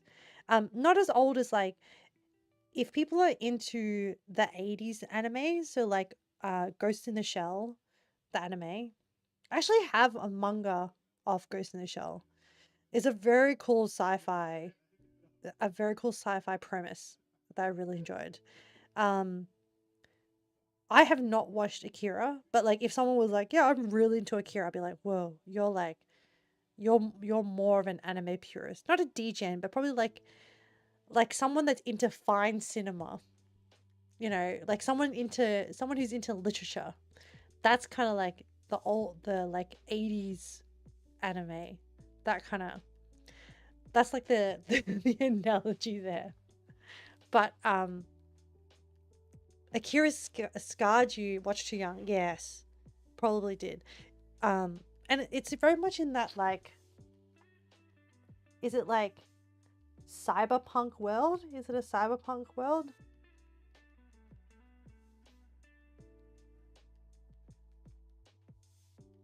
Antisocial elements. Yeah, okay. It looks like there's probably like a lot of violence and like Blade Runner type world.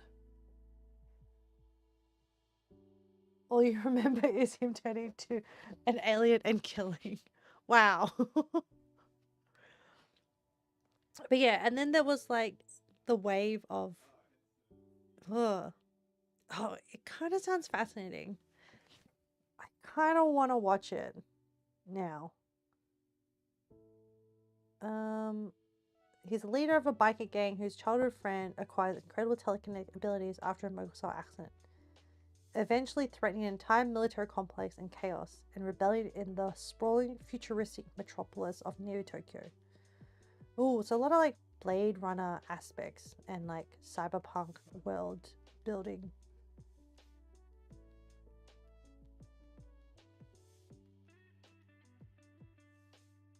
Mm.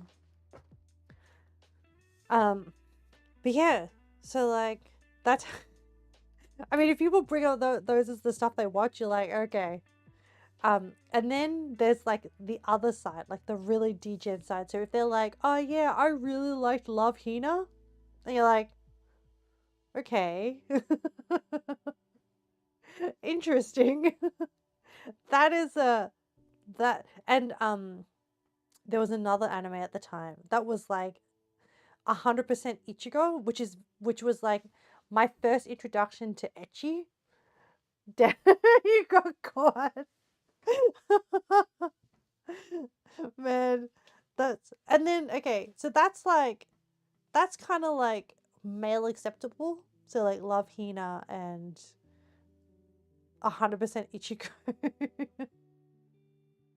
But then I'm like, oh my goodness. I can't remember if I watched that one. That would have been like that was definitely in that. And then there was another one where it was like not Oh My Goddess, but there was a martial arts one where this like little chibi girl would then become this like big booby girl that would fight.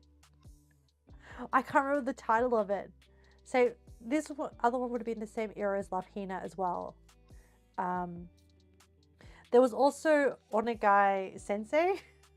I was like, that was like the older. Oh my god, I haven't seen that in ages.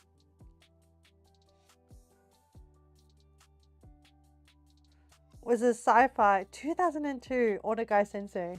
You never watched that one. Um, it's what you expect. Man, looking back now, the art style kind of looks like H. Like a H genre. The quality was not bad. Oh, you did. And then it was followed by the bangers on a guy like Please Twins. This is like I don't know what the Japanese title is called. But yeah, instead of the teacher, they'll be like twins.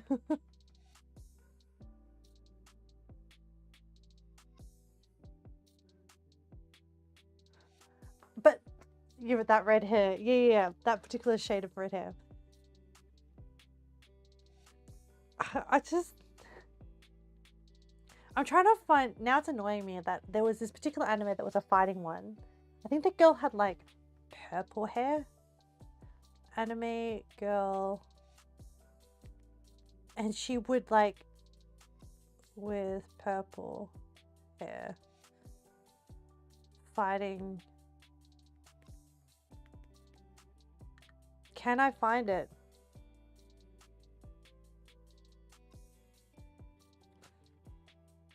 Now I really want to find it.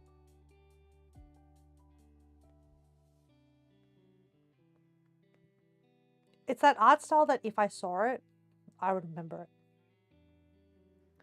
So off tangent from retro shit. This is, look, I don't have a good skill at talking for a long time and staying on track. This is just what happens. Oh no, I can't find it. So one of the other animes I really liked that was super, like, that first introduced me to the genre of like very random anime was School Rumble. I don't know if anyone else was into that one, but it had a very goofy intro and outro, and it was essentially about this delinquent that fell in love with this, like, hope you're well though, you need to head off. No worries, ND, I am well, thank you. I should probably wrap up anyway, because we have reached we finished cooking early. We're done with Rough Retro, and I should wrap up. So I should do my shout outs after like 45 minutes of yapping along. I don't know if anyone else is like still tuned in, but oh, Leo is still there. Hopefully I have demonstrated by example of how you can yap on for 45 minutes. Leo is writing down the recommendations. I feel like Leo would have watched a lot of stuff. I'm also curious of what other anime people are exposed to. But anyway. Okay. Shoutouts. Shoutouts to Leo Penguin for keeping me company for most of the stream. Valk for dropping in and out. ND, thanks for dropping in at the end. Have a good day. Take care of yourself if you have to drop off. Tidy for lurking.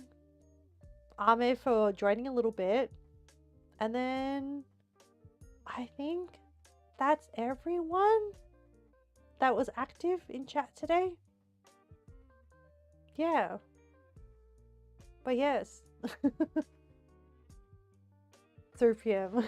Drop off soon. No worries, ND. Thank you so much for keeping me company. I appreciate it. I had a really good time today. Sometimes it's just easier if like I have things to focus on. Trying to do a just chatting to the abyss is sometimes hard. I do also appreciate that like a lot of people are also just like have me on as like a background. And I'm still appreciative that you choose to tune in.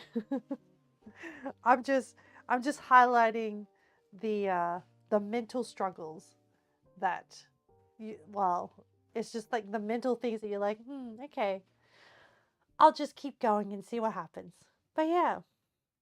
But yes, Leo, I hope you get to visit your family, and I hope that some of the sting and the pain is not as bad, and that if you do go, you have a good time, or you're reminded of the good times. Good luck everyone else who is grinding in whatever game you're currently grinding and having fun in. It's Friday here in Australia, so we're heading into the weekend. Oh, and like anyone else who's streaming, good luck to your streaming journey as well. I will be, after stream, I will be doing a cleanup and then getting ready to pick up my sister. I need to set up the spare bedroom for her. Well, good thing she's only staying the weekend, because my streaming room is the spare bedroom. So like I gotta set up the couch bed for her and then pick her up, and then the rest of the weekend is just gonna be all family wedding stuff. There's gonna be a lot of, but as I said, you've had a taste of what the tea ceremony is like. I'm using my cousin's tea ceremony as content, honestly. But hopefully you have an idea of what I'll be doing. And so most of Saturday will be doing that, and I imagine that I have to get up really early. Not as early as like other people here on stream have, but I know I'm gonna crash out come the end of the ceremony, and I'll have to be high energy tomorrow as well.